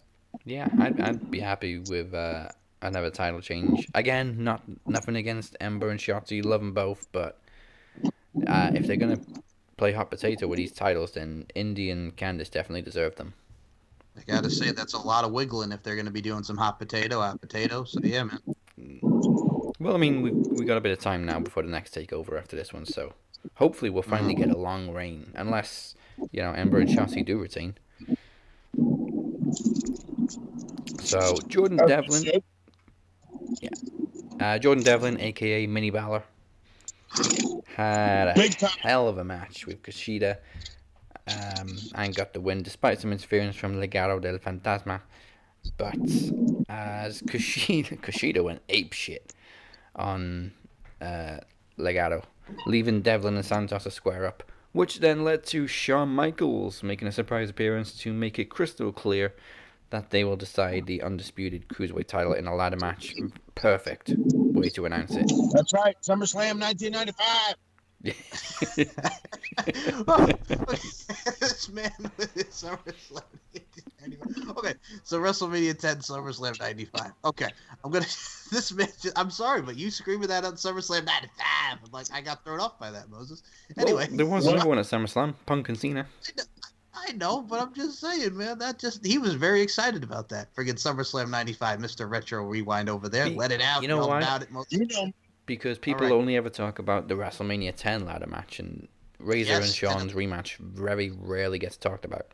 And it was a great rematch. It was great. And people just shit fucking WrestleMania 10. I'm like, no, SummerSlam 95, you fuckers. Meanwhile, Bret Hart's over here like, I was in the first ladder match. Fucking grumpy Bret. We don't care, Bret. Shut up. It was my idea. We were in the ladder match. Did not air. Everybody's like, first ever ladder match on TV, and Bret's like, am I a fucking joke to you? So why so serious, Bret? For real. And I love Bret Hart, but he just is over the top with his seriousness. But anyway, what I wanted to say was, I'm gonna say this right now, because Jordan Devlin and the reasons I don't like him, not because of his talent, but the reasons. Yep. I'm gonna go with Santos Escobar. I want Santos Escobar and Kushida. Yeah, I'm down for it. And then, of course, final segment, Regal just bollocks Cole and Kyle for getting arrested last week and embarrassing NXT. So, we're now... Really angry dad. Ain't nothing like an angry William Regal. We're now going to get an unsanctioned match at TakeOver. Because, of course. Well, yeah. I really liked Kyle just, sitting there, taking it all in while Adam just yelled a bunch of shit at him. And basically said the Undisputed Era has been holding him back. Well, I guess. Yeah, well, I mean, to add to that, what's cool about it, too, is, it's an unsanctioned match. You mentioned Shawn Michaels, Triple H and Shawn Michaels, SummerSlam, if it's anything like that, it's going to be wild. We've said many times, very, very close friends often have the best and most brutal matches when it's a personal rivalry. Shawn Michaels and Triple H is a perfect example. Mm-hmm. Yeah, I was just going to say, this is definitely Shawn and him. I wonder if they can keep it going for 4 years, though, like Shawn and Triple H did back and forth. What's great about that feud is, being there at SummerSlam, watching him come back in the sledgehammer to the back, and then Survivor Series, Armageddon, and then Royal Rumble 04, and then Bad Blood 04 on the Hell in a Cell. I think that was the last time they went one-on-one, right?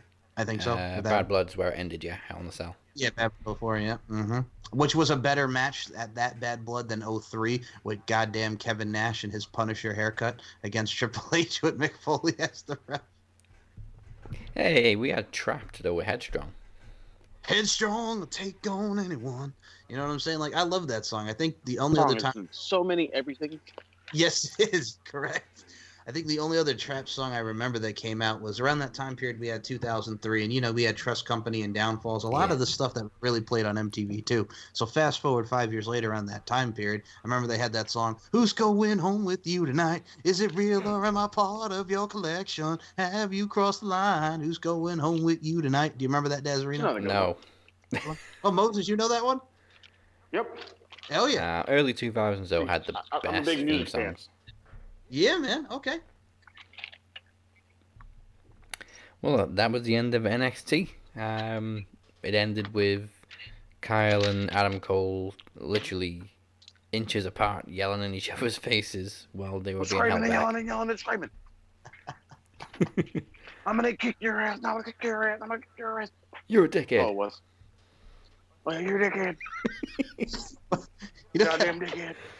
reminds me of that was a little toxicity. It sounded like System of a Down the way they were screaming. Wake up, Carl Russian, put a little makeup. That's got to be with the shake up. What did They're screaming at each other. But I'm excited for it. Like how you guys were saying, it's total Sean and Trips. Yep. So they're gonna bring the best out in each other. Yeah. And what Somebody going to die. What the hell was that jiu-jitsu gym Kyle O'Reilly was in? It was like you walk through the door and you're instantly on the mat. What the fuck? That's jujitsu. That's the art form of jujitsu. That is jujitsu, bud. You walk in, there is enough room for you to take your goddamn shoes off. But there wasn't even enough room for that. I was yelling. I was screaming at my monitors. How dare you, Adam Cole, you disrespectful son of a bitch.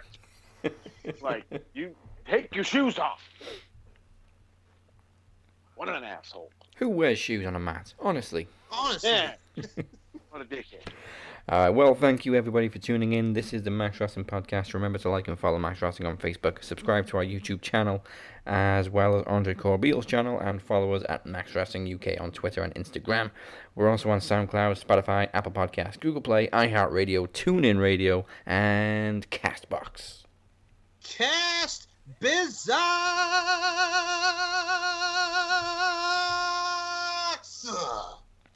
And special episodes also on Anchor.fm. And above all else, go check us out at maxwrestling.net. Follow us on social media at TheCaptain512, at MCL92. He will be back very soon at Walker_TA92 and at SMRPodNet. Before we tap out and bid you adieu, it's time for a reminder that Twitch makes Vince's dick itch, and everyone on Anchor thinks he's a wanker, including Moses Marquez. Goddamn right. So as he said, SMR Podnet, everywhere possible, Facebook, Twitter, Instagram, twitch.tv/BigMo2425. The journey from console to PC is the hardest thing I've ever done in my entire life. Jesus. You know how often I pushed the wrong button? It's like imagine yourself like driving a spaceship. Okay? Everything's going smooth, right? You're flying. All of a sudden, you push the wrong button, you get shot in the face. It sucks. It's the worst. But I'm hilarious on this commentary, so you got to check it out. I stream every Monday, Wednesday, Friday. Right now, there's an official schedule that I will, I guess, release now. Well, where's my phone so I can get the actual first date of? I think the actual first day of April is a weekend. Is that right? Hold on, I'm looking right now. Yeah, that's a weekend, the first day in April, yeah, man. No, here we go. So it would be the 5th. So starting April the 5th. Okay. Which is a great day to start, by the way. So starting April the 5th, my official Twitch stream schedule goes as follows. Mondays are Retro Mondays that will go aside with Retro Rewind. I will be playing N64 and or PS2 games. Nice. Depend either wrestling. It's gonna vary. It's gonna be Tony Hawk's been the most requested. There's been some wrestling. I think what was another one? Not the goddamn crashy one with the clown head. Not crying. No. Anyway, I don't know. No, anyway, Twisted Metal. That's what it's called. All right. That's been recommended. And then Wednesdays, I'm going to be playing Valorant, which is another first-person shooter, a little on the cartoony side. And then Fridays are for you crazy hardcore fuckers that just want to hear me scream and yell. I will be playing Call of Duty, whatever the hell the new one is, Cold War. All right. You know WWE had a version of Twisted Metal. It was called Crush Hour. Yeah. Oh God, I gotta find it. Mike, who you been talking to? Okay, so LFC 31 Booty Camp 2 was this past Tuesday with the main event of Selena De La Renta beating Katie Forbes, thank God, for the LFC Booty Camp Championship. And we had a lot of debuts, and it was fun. It came from the FSW Hall, Future Stars of Wrestling, which saw a lot of talent, such as Karrion Kross, Eli Drake, now LA Knight, and many talents come out of that, including Chris Bay, who is on Impact Wrestling doing his thing. That's the way, Chris Bay. Yeah, man, it was a great show from top to bottom. Check it out.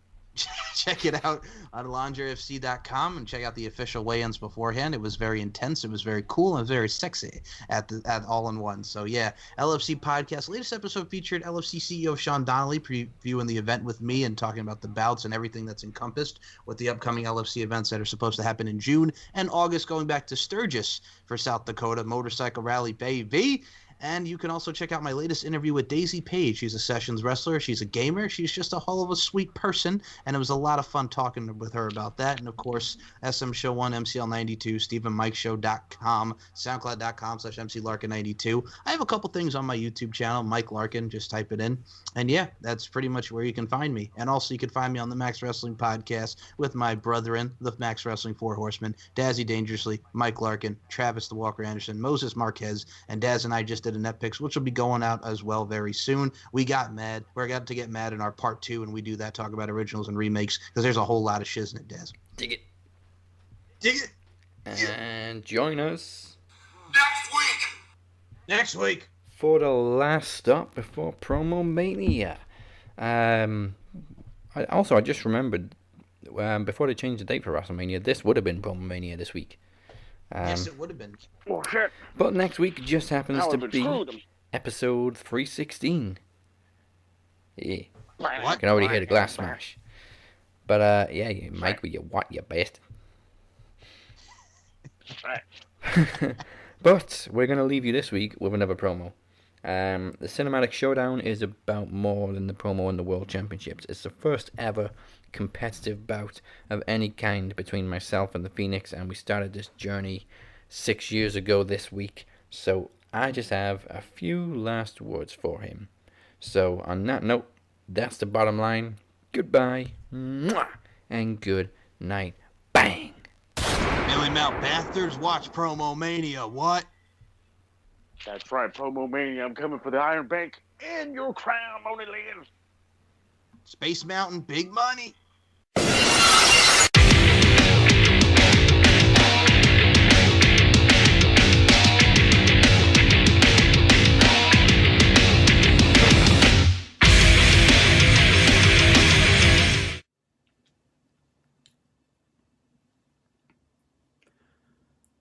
We're 16 days away from Promo Mania, and for the first time ever, I'm going one-on-one with my own flesh and blood. Phoenix and I started this journey 6 years ago, so why now? Why am I prepared to take him on now? Because what better time? I have watched him scratch and claw more than anyone to achieve his goals, and in the last 12 months he has become a 3-time knowledge champion and finally the promo champion. He is on top of the mountain right now, and he's on top of his game. Now, when I made this challenge last summer, I had no idea any of this was going to happen. Back then, I was the main eventer, and I wanted to give him a marquee spot, one-on-one with the Shape. But now, I have nothing to offer him, except this, the World Championship. But maybe I've grown quite attached to it. Maybe I finally have something to defend, and somehow I've ended up facing the promo champion, so now maybe I have something to fight for. This is title for title. This is blood versus blood. But this will be unlike anything you have ever seen before on Max Wrestling. The Cinematic Showdown will change the game. This time last year, the Shape changed the game by introducing the promo exhibition with Mike Larkin at Promo Mania. This year, the game changes again. But Phoenix, the Shape, has survived Larkin, the Demoness, the Walker, El Jefe. Maybe you have to go to a dark place to keep your gold. You see, the Shape has never competed for titles before. So I don't know what's going to happen. I don't know what he's willing to do, and maybe that scares me a little bit. Because the stakes in the match are now higher than I ever expected them to be. So with the stakes that high, I'm not bringing this. I'm bringing this. We have the chance to make history. But at what cost?